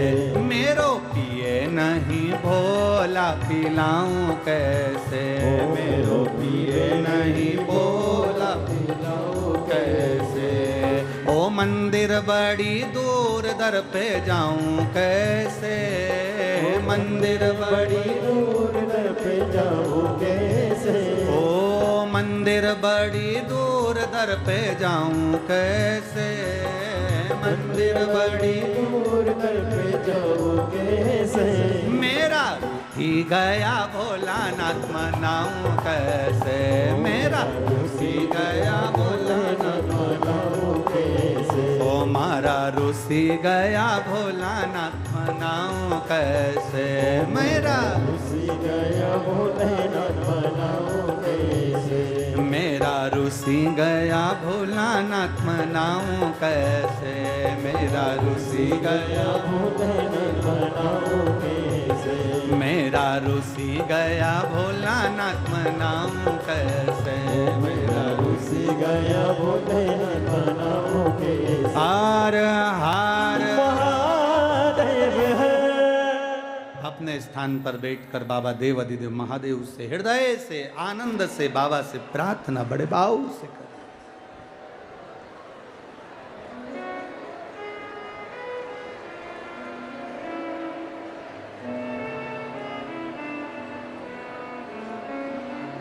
जहां जगह मिले बड़े भाव से बैठकर बाबा से प्रार्थना दिल से करिए। कार्यकर्ता भी बैठकर बड़े भाव से बाबा से भाव से करिए। दिल से प्रार्थना करो बाबा से, बाबा इस राजगढ़ की पावन धरा पर हम कथा श्रवण करने के लिए आए हैं। ये तेरी उदारता, ये तेरी कृपा है बाबा। आप कृपा करें तो हम यहाँ पहुँचे। श्री शिवा नमस्तु, श्री शिवा नमस्तु, श्री शिवा नमस्तु, श्री शिवा नमस्तु, श्री शिवा नमस्तु। भोला सब दुख काटो ओ भोला सब दुख काटो। शिव शंकर जपो तेरी माला, भोले बाबा जपो तेरी माला। भोला सब दुख काटो ओ भोला सब दुख काटो। वेश है मंगल मंगलकारी, वेश है मंगल मंगलकारी। शमशान वासी हमारा, शमशान वासी हमारा। ओ भोला सब दुख काटो ओ भोला सब दुख काटो। पार्वती जी से शिव जी ने काशी की धरा पर अपने शिखर के दर्शन का वर्णन किया। दूसरा माता पार्वती ने प्रश्न किया, बाबा देवाधिदेव महादेव औघड़दानी त्रिकालदर्शी कैलाशी अविनाशी, हे प्रभु संसार सागर में जन्म लेने वाला मनुष्य जब कहीं भटक जाता है, अपने मार्ग से हट गए, अपने मार्ग से भटक गए, उसको वापिस सतमार्ग की ओर लाना है। उसको क्या करना चाहिए? शिव कहते हैं पार्वती,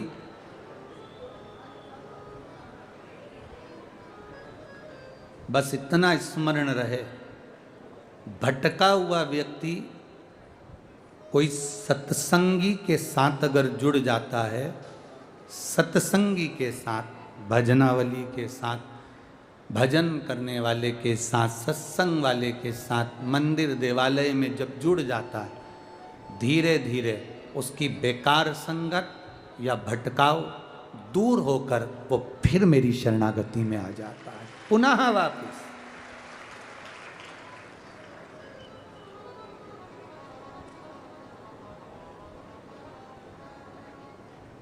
हम क्यों कहते हैं कि सारी समस्या का हल एक लोटा जल? इसका कारण क्या होता है? हम आपसे कह दें कि हमारे पास कोई अगर विद्या है और हम तुमको ऐसा हाथ फेर दें या तुमको ऐसे भभूति फूंक मार के उड़ा दें और तुम सही हो जाओ, तो ये व्यर्थ की बात है। ना हमारे पास में बेल है, ना हमारे पास में भभूति है, ना हमारे पास में कोई विद्या है, ना हम किसी का भाग्य देख सकते हैं, ना हम किसी का भाग्य बता सकते हैं। हमारे पास तो केवल एक शंकर का भजन है। और आपसे केवल इतना कह सकते हैं, आपको भूख लगती है तो भोजन आपको करना पड़ता है, बीमार होते हो तो गोली आपको खाना पड़ता है, तो कष्ट आपको आया है तो आप जितना शंकर का भजन करोगे उतनी जल्दी आपका कष्ट मिट जाएगा आपके करने से।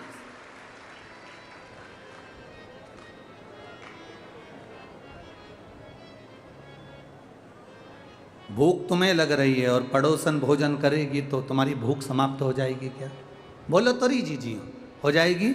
नहीं। हमें कष्ट एक पत्र आया है, देखिए। मैं राजू पुष्पत पति श्री मुरली पुष्पत, ग्राम पड़ाना, जिला राजगढ़, मध्य प्रदेश से हूँ। मेरा मोबाइल नंबर ये है। कहीं बैठी हो तो हाथ हिला सकती हैं, कहीं बैठी हो तो हाथ हिला सकती हैं, दोनों हाथ हिला दें जहाँ कहीं भी बैठी हो। मैं राजू पुष्पत पति श्री मुरली पुष्पत, ग्राम पड़ाना, जिला राजगढ़ से हूँ। कहीं बैठे हो तो अपना हाथ हिला सकती हैं जहाँ कहीं भी बैठी हो। गुरुजी, भोले बाबा का हम क्या वर्णन करें गुरुदेव। शादी को 20 साल हो गए थे, कोई संतान नहीं थी गुरुदेव। 20 साल शादी के होने पर डॉक्टरों को भी दिखाया, जगह जगह पूजन पाठ भी कराया, पर आराम नहीं लगा। डॉक्टर ने कहा कि आपके बच्चादानी में गांठ है, उस बच्चेदानी की गांठ का ऑपरेशन भी करा लिया तो भी संतान का सुख नहीं हुआ गुरुदेव। ऑपरेशन कराए हुए 10 साल हो गए तो भी संतान का सुख नहीं आया गुरुदेव।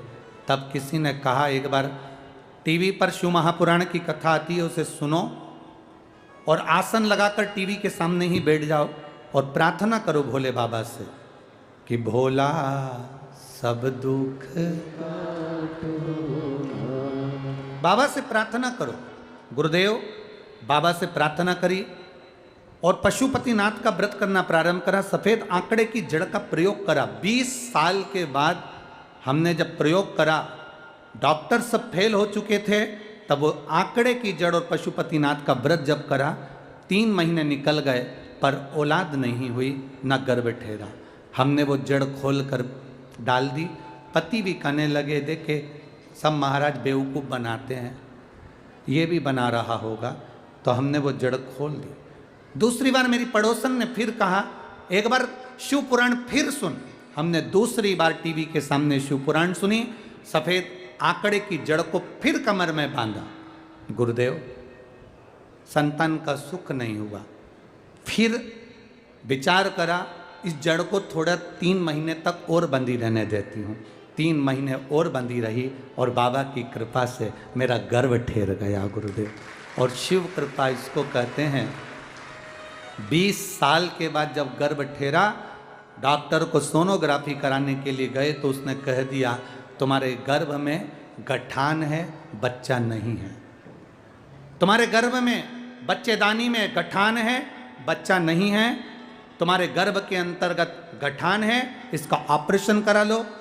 3 जगह पर सोनोग्राफी करवाई, हर जगह पर गठान बताई गई। अब करें तो करें क्या? पति ने भी कहा क्या कर सकते हैं।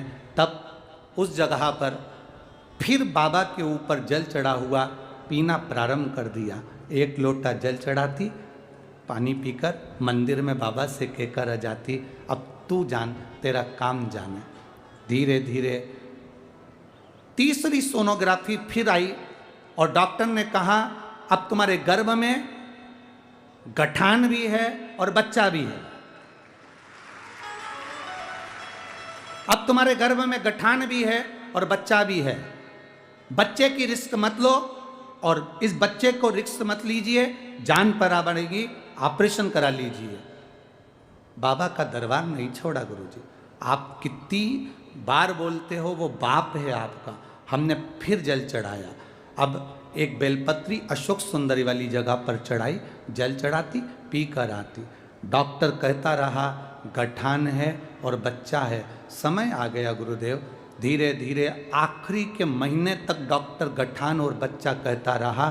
तब जन्म लिया बच्चों ने, तब मालूम पड़ा मेरे गर्भ से 2 बच्चे जन्म लिए, एक बेटा एक बेटी ने जन्म लिया। 29 जनवरी 2023 को मेरे घर में एक लड़का और एक लड़की ने जन्म लिया है। ये शिव की कृपा है। खाली ना जाता कोई दर से तुम्हारे, खाली न जाता कोई दर से तुम्हारे, मैं भी खड़ी हूँ नन्ही बाहें पसारे, अपने हृदय से लगा लो लगा लो, गिरा जा रहा हूँ उठा लो उठा लो। महाराज, मैं राजू पुष्पत, मुरली पुष्पत, पड़ाना गांव, जिला राजगढ़, मध्य प्रदेश। मोबाइल नंबर ये। मेरे शिव कृपा करता है, वो दयालु है, वो उदार है, कृपा करने वाला है। लोगों ने यहाँ कितना भंडारा चलाया, कोई बिस्कुट बांटा, कोई खिचड़ी बांटा, कोई पूड़ी सब्जी बांटा, कोई भोजन बांटा।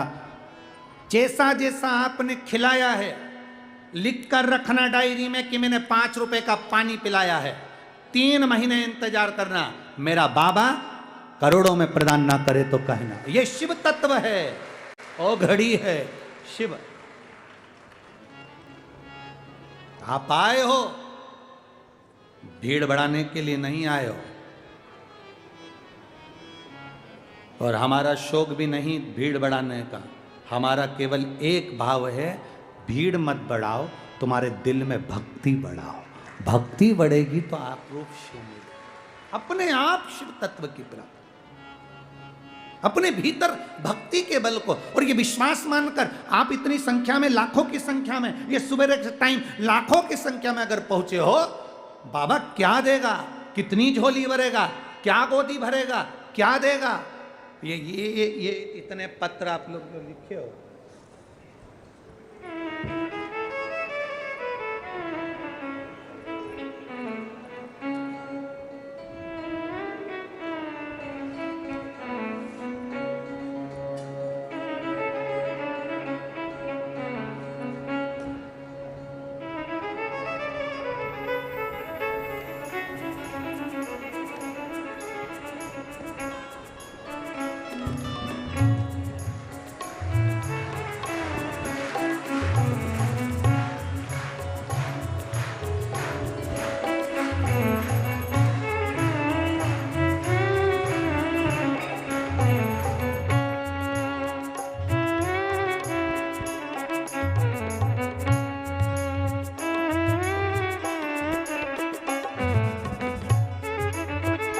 ये आपके विश्वास के पत्र हैं। जिसको दिया बाबा ने, उसने लिखकर भेजा है। उसमें एड्रेस, मोबाइल नंबर सब लिखा है। तुम्हारी मर्जी पड़े तब जाओ उनके गांव में और पता कर कर आओ कि शंभू ने दिया कि नहीं दिया। खाली तो नहीं छोड़ा, उसने कृपा करी ना करी ये आप उससे पूछो जाकर, ये उसके ऊपर। खाली ना जाता कोई दर से तुम्हारे, खाली ना जाता कोई दर से तुम्हारे, मैं भी खड़ा हूँ नन्ही बाहें पसारे। कुछ नहीं है हमारे पास में। आप ये अंदाजे में मत रहना कि हम आपका दुख काट देंगे, ना ना ना। दुख काटने वाला तो वो है भोला, सब दुख काटो। ये स्तुति है जो हम शिव महापुराण के बीच में लेते हैं आपके लिए। भजन के मध्य में इसको लिया जाता है, भजन के बाद लिया जाता है, जिससे आप दिल से कहो कि बाबा मेरा दुख काट दे। अब किसका कौन सा दुख है हमें नहीं मालूम, कि किसको संतान चाहिए, किसको वैभव चाहिए, किसको सत्ता चाहिए, क्या चाहिए आपको हमें नहीं मालूम। इसलिए एक शब्द है, बाबा सब दुख काटो। ये दुख जितने आस्था चैनल पर सुन रहे हैं, जितने फेसबुक यूट्यूब पर सुन रहे हैं, कभी तुम्हारे सामने भी अगर टीवी चल रही हो, आप इस लाइन को दिल से पुकारना। जहां बैठे हो टीवी के सामने भी तुम ये सोचना कि हम राजगढ़ में कथा सुन रहे हैं, और दिल से कहना, वो दिल से सुनेगा और दिल से देगा। इस बहन ने तो 20 साल बाद हर आदमी की, हर माता की आस समाप्त हो जाती है कि 20 साल में कोई औलाद हो सकती है क्या? 20 साल जिसके शादी के हो गए हो, क्या औलाद हो जाएगी? और डॉक्टर कह रहा है कि गठान है, डॉक्टर कह रहा है कि गांठ है, ऑपरेशन करा, 4-5 सोनोग्राफी करवा ली, तो औलाद हो सकती है। पर विश्वास, आप सब शिव की आराधना में रमे हो, एक भरोसे से शंकर की स्तुति कर रहे हो, आराधना कर रहे हो, सहज नहीं है। ये कथा आज पूरी हो जाएगी, 25 तारीख को बालोद छत्तीसगढ़ में प्रारंभ हो जाएगी। मणिलिंग शिव पुराण वहाँ पर प्रारंभ होगी, 2 बजे से 5 बजे तक वो आएगी। आप दिल से सुनो। लोग कहते हैं गुरुजी कितनी कथा सुने, हम कहते हैं रोज पेट भरने के लिए भोजन जरूरी है, तो इस आत्मा की तृप्ति के लिए शिव महापुराण जरूरी है। रोज सुनो, प्रतिदिन। और आपके नगर के आसपास में 100, 150, 200, 400, 300, 500 किलोमीटर के दायरे में अगर कहीं कथा हो रही है और आपको सूचना मिल जाए कि कुबेरेश्वर धाम कुबेर भंडारी कथा लेकर पहुंच गए, कुबेरेश्वर बाबा आ गए, एक दिन, 1 घंटा, आधा घंटा, 15 मिनट, 5 मिनट, 10 मिनट, 1 मिनट, और दिन में नहीं तो मैं तो कहूँगा कि रात में आकर भी इस जमीन की रच को प्रणाम कर कर दिल से कहकर चले जाना, वो सुन लेता, सुनता। सहज नहीं मेरा शिव। पार्वती जी से शंकर भगवान कर रहे हैं। पार्वती जी ने कहा प्रभु आपकी भक्ति को धारण करने वाला आपको प्राप्त कर लेगा, आपकी भक्ति को धारण कर लेगा।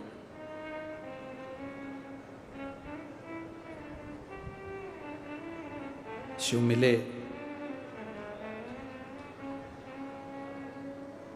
भगवान से प्रार्थना करते रहा करो कि शरीर चले जब तक तेरा भजन होता रहे, अंतिम श्वास तक। पार्वती महारानी शंकर जी से संवाद करती हुई, तारकाक्ष, विदुम्माली, कमलाक्ष की, तारकासुर के 3 बेटों ने जब उपद्रव मचाया, तब शिव जी पशुपति नाथ बनकर 33 कोटि देवताओं को पशु बनाकर, 33 कोटि देवी देवताओं को पशु बनाकर शिव जी पशुपति नाथ बनकर तारकाक्ष, विदुम्माली, कमलाक्ष की, इन तीनों को संहार करने के लिए जा रहे हैं। पशुओं के देवता भी शिव हैं, पक्षियों के देवता भी शिव हैं, जलचर में रहने वाले, जल में रहने वाले जीव के देवता भी शिव हैं, और पृथ्वी पर रहने वाले मनुष्य, गंधर्व, असुर, किन्नर, सब के देवता शिव हैं। जो पल्ला झाड़ कर देते हैं वो देवता हैं, देव हैं, और जो छप्पर फाड़ कर देता है वो महादेव है। देने में नहीं सोचता। राजगढ़ की पावन धरा पर शिव माँ जालपा भवानी बैठी है, बाबा वैद्यनाथ बैठे हुए हैं। राजगढ़ की धरा के राजा बनकर स्वयं वैद्यनाथ बाबा जहाँ विराजमान है, जहाँ माँ जालपा विराजमान है, माँ नेवज का तट है। राजगढ़ की धरा तो वैसे ही पवित्र भूमि, और उसमें भी ये शिव तत्व की कथा, शंकर का गुणगान, ये हमारे जीवन का ही तो कल्याण, ये हमारे जीवन की ही तो सार्थकता। पशुपति नाथ बन गए भगवान। भगवान ने कहा इन तीनों को बरे, 3 पुरी का निर्माण है इनके पास में, अलग अलग पुरियों में रहते हैं। इनकी पुरी का संहार करा तो मेरा नाम त्रिपुरा हुआ, त्रिपुरारी हुआ। अब इन तीनों का संहार करना है तो तीनों को एक जगह इकट्ठा करना पड़ेगा। तीनों को एक जगह पर एकाग्रित करेंगे तब जाकर ये मरेंगे, क्योंकि इनको वर है, इनको वर है, ये ऐसे मर नहीं सकते।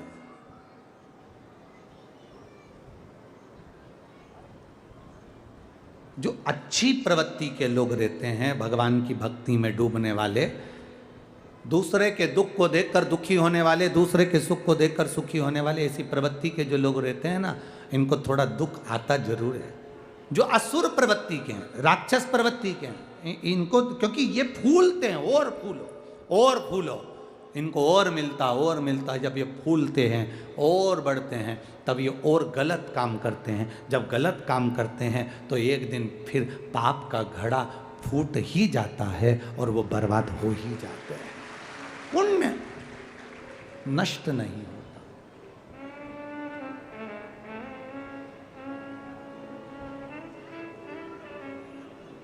कई लोग कहते हैं कि पुण्य नष्ट नहीं होता, हम कहते हैं पाप भी नष्ट नहीं होता। ना पुण्य नष्ट हो रहा है ना पाप नष्ट हो रहा है। पुण्य जब नष्ट नहीं होता, बढ़ता है, तब हमारे जीवन में थोड़ी सी प्रसन्नता आती है। पाप भी नष्ट नहीं होता, बढ़ता है, तब हमारे जीवन को वो और कठिनाइयों में ले जाकर खड़ा कर देता है। पाप जब बढ़ता है, इसलिए फिर निवेदन, मत बुरे कर्म कर बंदे, वरना पछताएगा। भगवान की आंखों से तो बच नहीं पाएगा, तू बच नहीं पाएगा। अरे ओ अज्ञानी मत करना, अरे ओ अज्ञानी मत करना दानी। तेरे कर्म का फल भी तू ही पाएगा, जैसा किया तूने तेरे आगे आएगा। मत बुरे कर्म कर बंदे, वरना पछताएगा। भगवान की आंखों से तू बच नहीं पाएगा, तू बच नहीं पाएगा। बचना बड़ा कठिन है परमात्मा की दृष्टि से। कर्म अच्छा करते हुए चलना, दूसरे के लिए नहीं तो अपने लिए एक लोटा जल महादेव को शरीर चले जब तक चढ़ाते रहो, जिंदगी भर चढ़ाते रहो, कुछ नहीं हुआ। आगे तारकासुर के 3 बेटों का संहार देवाधिदेव महादेव ने कर दिया। शिव जी का नाम पड़ गया पशुपतिनाथ। पाशुपत्य अस्त्र बना, पाशुपत्य व्रत बना। ये पशुपति व्रत शिव महापुराण का छुपा हुआ था, दबा हुआ था। श्री शिवाय नमस्तुभ्यम ये जाप दबा हुआ था, छुपा हुआ था। जब लोगों ने धीरे धीरे शिव पुराण को सुनना प्रारंभ करा, तब लोगों को समझ में आया कि पशुपति व्रत भी होता है और श्री शिवाय नमस्तुभ्यम कहने से भी जीव का कल्याण होता है, तब समझ में खूब श्री शिवाय नमस्तुभ्यम और पशुपति व्रत का दोनों का इतना विरोध हुआ है, इतना विरोध हुआ है कि कथा वाचने बैठते थे तो लोग अपशब्द कहते थे। तब उस समय पर इतना लोगों ने विरोध करा, इतना विरोध करा, परंतु बाबा तो बाबा है, शिव तो शिव है, उसकी पुराण में जो लिखा वो उसके शब्द हैं और दुनिया ने उसको स्वीकार किया।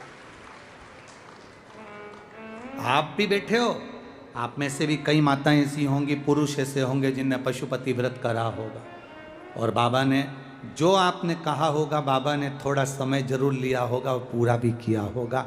थोड़ा समय लगता है, थोड़ा समय लगता है, पर आज का व्यक्ति ऐसा हो गया कि उसको तो तुरंत बस लोटा भर के जल चढ़ाऊं और 5 मिनट में चमत्कार चाहिए। तो बाबा के पास कहते हैं, शंकर भगवान कहते हैं, मेरे पास आना तो थोड़े से आनंद से आना, धीरे से आओ, आराम से आओ। जैसे कैलाश धाम की चढ़ाई धीरे धीरे चढ़ी जाती है, उसी तरह कैलाश धाम से धीरे धीरे उतरा जाता है। माँ जालपा की चढ़ाई धीरे धीरे चढ़ी जाती है, उतरा भी धीरे धीरे जाता है।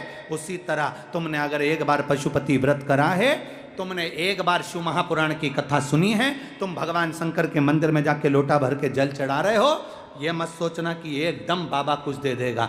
थोड़ा समय लगेगा, परखेगा, फाइल मोटी होगी, उसको छुपाने में समय लगेगा, थोड़ा संभलेगा, तब वो देगा।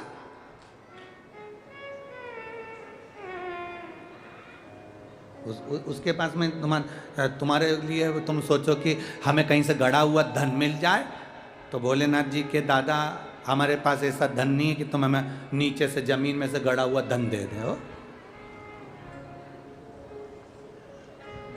समय लगेगा, होगा। पशुपति व्रत 5 सोमवार के व्रत होते हैं। घर में मीठा बनाओ, बाबा की पूजन के लिए जाओ, सुबेरे जो थाली पूजन करके आए हो वही थाली शाम को जाना चाहिए। 6 दिए लगते हैं, 6 ही दिए पहले बाबा के मंदिर में जमीन पर रखना चाहिए। 5 दिए जलाओ, 1 दिया बिना जला रखो, जमीन पे ही बाबा के सामने। प्रसाद के 3 हिस्से करो, 2 हिस्से मंदिर में, 1 बिना जला हुआ दिया वापस थाली में, और प्रसाद का 1 हिस्सा थाली में। बाबा को प्रार्थना कर कर पूजन कर कर आओ। 6ठे नंबर का जो दिया लेकर आई हो बिना जला, वो अपने घर में प्रवेश करते समय सीधे हाथ पर दरवाजे के बाहर बैठकर उसको प्रज्वलित कर दीजिए। सीधे हाथ पर उसको प्रज्वलित करो। बाबा से प्रार्थना करो, बाबा आज मेरा पहला पशुपति व्रत है, मेरे बाबा स्वीकार करना। मन में कामना लेकर व्रत करा है बाबा, तो सबकी झोलियां भरता है दाता, मेरी भी भरना। बाबा से प्रार्थना। जब 5वां व्रत, मान लो अगर कहीं जाना पड़ जाए, कोई काम पड़ जाए, तुम्हारा कोई दूसरा व्रत आ जाए, तो पशुपति व्रत रहने दो, पहले आपका जो व्रत आप पहले से करते आई हो वो कर लो। 5वां व्रत हो 108 फूल की पंखड़ी, चावल का दाना, जो तुम बाबा को समर्पित कर सकती हो वो बाबा को समर्पित कर कर प्रसाद के वही 3 हिस्से, 6 दिए और 1 श्रीफल भेंट मंदिर में समर्पित करके दिया लेके वापिस आओ। जो प्रसाद का 1 हिस्सा लेकर आई हो वो किसी को नहीं देना है। हर व्रत में वो प्रसाद सबसे पहले खाइए, उसके बाद भोजन करिए। पहले प्रसाद खाना है, उसके बाद भोजन करिए। पशुपति व्रत को नियम से धारण कर। एक बार अगर व्रत कर लो तो 2-3 महीना रुको, एकदम लगे लगाए व्रत ना करिए। 3 महीना रुक के पहले बाबा आपकी झोली भर दें, फिर दूसरी बार करिए। अगर कोई त्रुटि हो जाए तीसरी बार करिए, बाबा सुनेगा जरूर। हम यहाँ से किसी को बुलाएं, कमलेश कमलेश कमलेश, 1 बार आवाज लगाएं नहीं सुनेगा, 2 बार आवाज लगाएं नहीं सुनेगा, तीसरी बार आवाज लगाएं और जम के चिल्लाएंगे तो कमलेश जो भी होंगे वो पलट कर देखेंगे। उसी तरह एक व्रत में अगर बाबा ना सुने, 3 महीने बाद फिर करिए, फिर बाद में करिए, बाबा सुनेगा जरूर और झोली भरेगा जरूर, सुनेगा। आए समय आया, 12 ज्योतिर्लिंग का स्मरण कराया, भगवान शिव के अनुपम ज्योतिर्लिंग का स्मरण कराते हुए प्रथम सोमनाथ जी का वर्णन किया, फिर भगवान आनंद के साथ सोमनाथ बाबा का वर्णन कर कर मल्लिकार्जुन बाबा का स्मरण कराया, महाकाल बाबा का स्मरण कराते हुए ओमकारेश्वर बाबा के लिए भगवान विंध्य पर्वत पर विराजमान हुए। नर नारायण के लिए भगवान केदारेश्वर बन गए। बाबा भीमाशंकर बनकर भीम का संहार कर दिए। विश्वनाथ के रूप में बाबा भरण पोषण करने के लिए मनु शत्रुपा के लिए विराजमान हुए। त्र्यंबकेश्वर गौतम बाबा के लिए बाबा ब्रह्मा विष्णु महेश त्र्यंबकेश्वर के रूप में विराजमान हुए। बाबा वैद्यनाथ भगवान रावण के शिवलिंग को भगवान भूमि पर विराजित होने पर विराजित हुए। नागेश्वर दारुक नाम के राक्षस का संहार बाबा करे हैं। आगे वर्णन आया है श्री रामेश्वरम का। राम जी ने लंका पर चढ़ाई करने से पहले भगवान शिव की आराधना करी, विराजमान हुए। आगे वर्णन आया है फिर कृष्णेश्वर का। सुधर्म नाम के ब्राह्मण की 2 पत्नी सुदेहा घूष्मा का बेटे के टुकड़े टुकड़े कर दिए थे सुदेहा ने। वो बेटा मरे हो 1 हफ्ता हो गया। जब सुदेहा बेटे को मारकर चली गई तो घूष्मा ने शंकर भगवान के शिवलिंग की पूजन कर कर तालाब में विसर्जन करा तो बेटा जिंदा तैरते हुए वापिस बाहर आ गया। शिव जी कृष्णेश्वर के रूप में विराजमान हो गए। ऐसे 12 ज्योतिर्लिंग का स्मरण शिव महापुराण की कथा में करा गया। चंचुला देवी का पति बिंदु प्रेत योनि से मुक्त हुआ। भगवान देवाधिदेव महादेव ने अपने मस्तक की बेलपत्र उतार कर शिवपोथी को दी। भगवान शंकर ने कहा, सुनो तुम रुका जी, कलिकाल में जो शिव महापुराण की कथा को हृदय से श्रवण करेगा, जितने दिन तक शिव महापुराण की कथा जिस स्थान पर होती है उस स्थान पर मैं स्वयं विराजमान रहता हूँ। जो जीव सुनता है उसकी मनन वांछित कामना को मैं स्वयं पूर्ण करता हूँ। ये शिव दादा भगवान शंकर ओघड़ी का आनंद सुख पाया। समय आया बाबा तुमरुका जी ने जय घोष के साथ कथा का आनंद पाया। 25 तारीख से बालोद की कथा का स्मरण करेंगे। 29 तारीख तक 2 बजे से 5 बजे तक मणिलिंग शिव पुराण होगी। उसको हमें समझना है मणिलिंग का मतलब क्या होता है, मणिलिंग का स्मरण क्या होता है। उसके बाद में जो कथा है वो 5 तारीख से 9 तारीख तक छिंदवाड़ा में है। फिर जो कथा है 15 तारीख से 21 तारीख तक पुणे सांगवी में है। ऐसी कथाओं का क्रम आस्था चैनल के माध्यम से आप सुनते रहेंगे। अपने जीवन को धन्य बनाते रहें। तिवारी परिवार को मैं बहुत बहुत साधुवाद देता हूँ जिन्होंने इतनी सुंदर कथा को यहाँ करवाया। पंडित श्री हरिचरण जी तिवारी जी पूर्व विधायक जी, मैं आमंत्रित करता हूँ उनको आभार व्यक्त करने के लिए। और संपूर्ण तिवारी परिवार को मैं श्री आशीष जी तिवारी जी को, श्री अभिषेक जी तिवारी जी को, श्री रमाकांत जी तिवारी जी को, श्री श्यामाचरण जी तिवारी जी को और पूरे तिवारी परिवार को और पूरे राजगढ़ वासियों को बहुत बहुत साधुवाद देते हैं। आरती के बाद जब आप जाएं बाबा को नमन कर कर जाना। जब तक आभार हो तब तक बैठे रहना, कोई खड़ा ना हो। फिर आरती होगी, आरती के बाद आप लोग फिर जाइएगा। हर हर महा। सभी आस्था चैनल के श्रोता भाई बहनों को बहुत बहुत साधुवाद। श्रावण के महीने में आप जो नियम से कथा सुन रहे हैं उसके लिए कोटि कोटि साधुवाद देते हैं।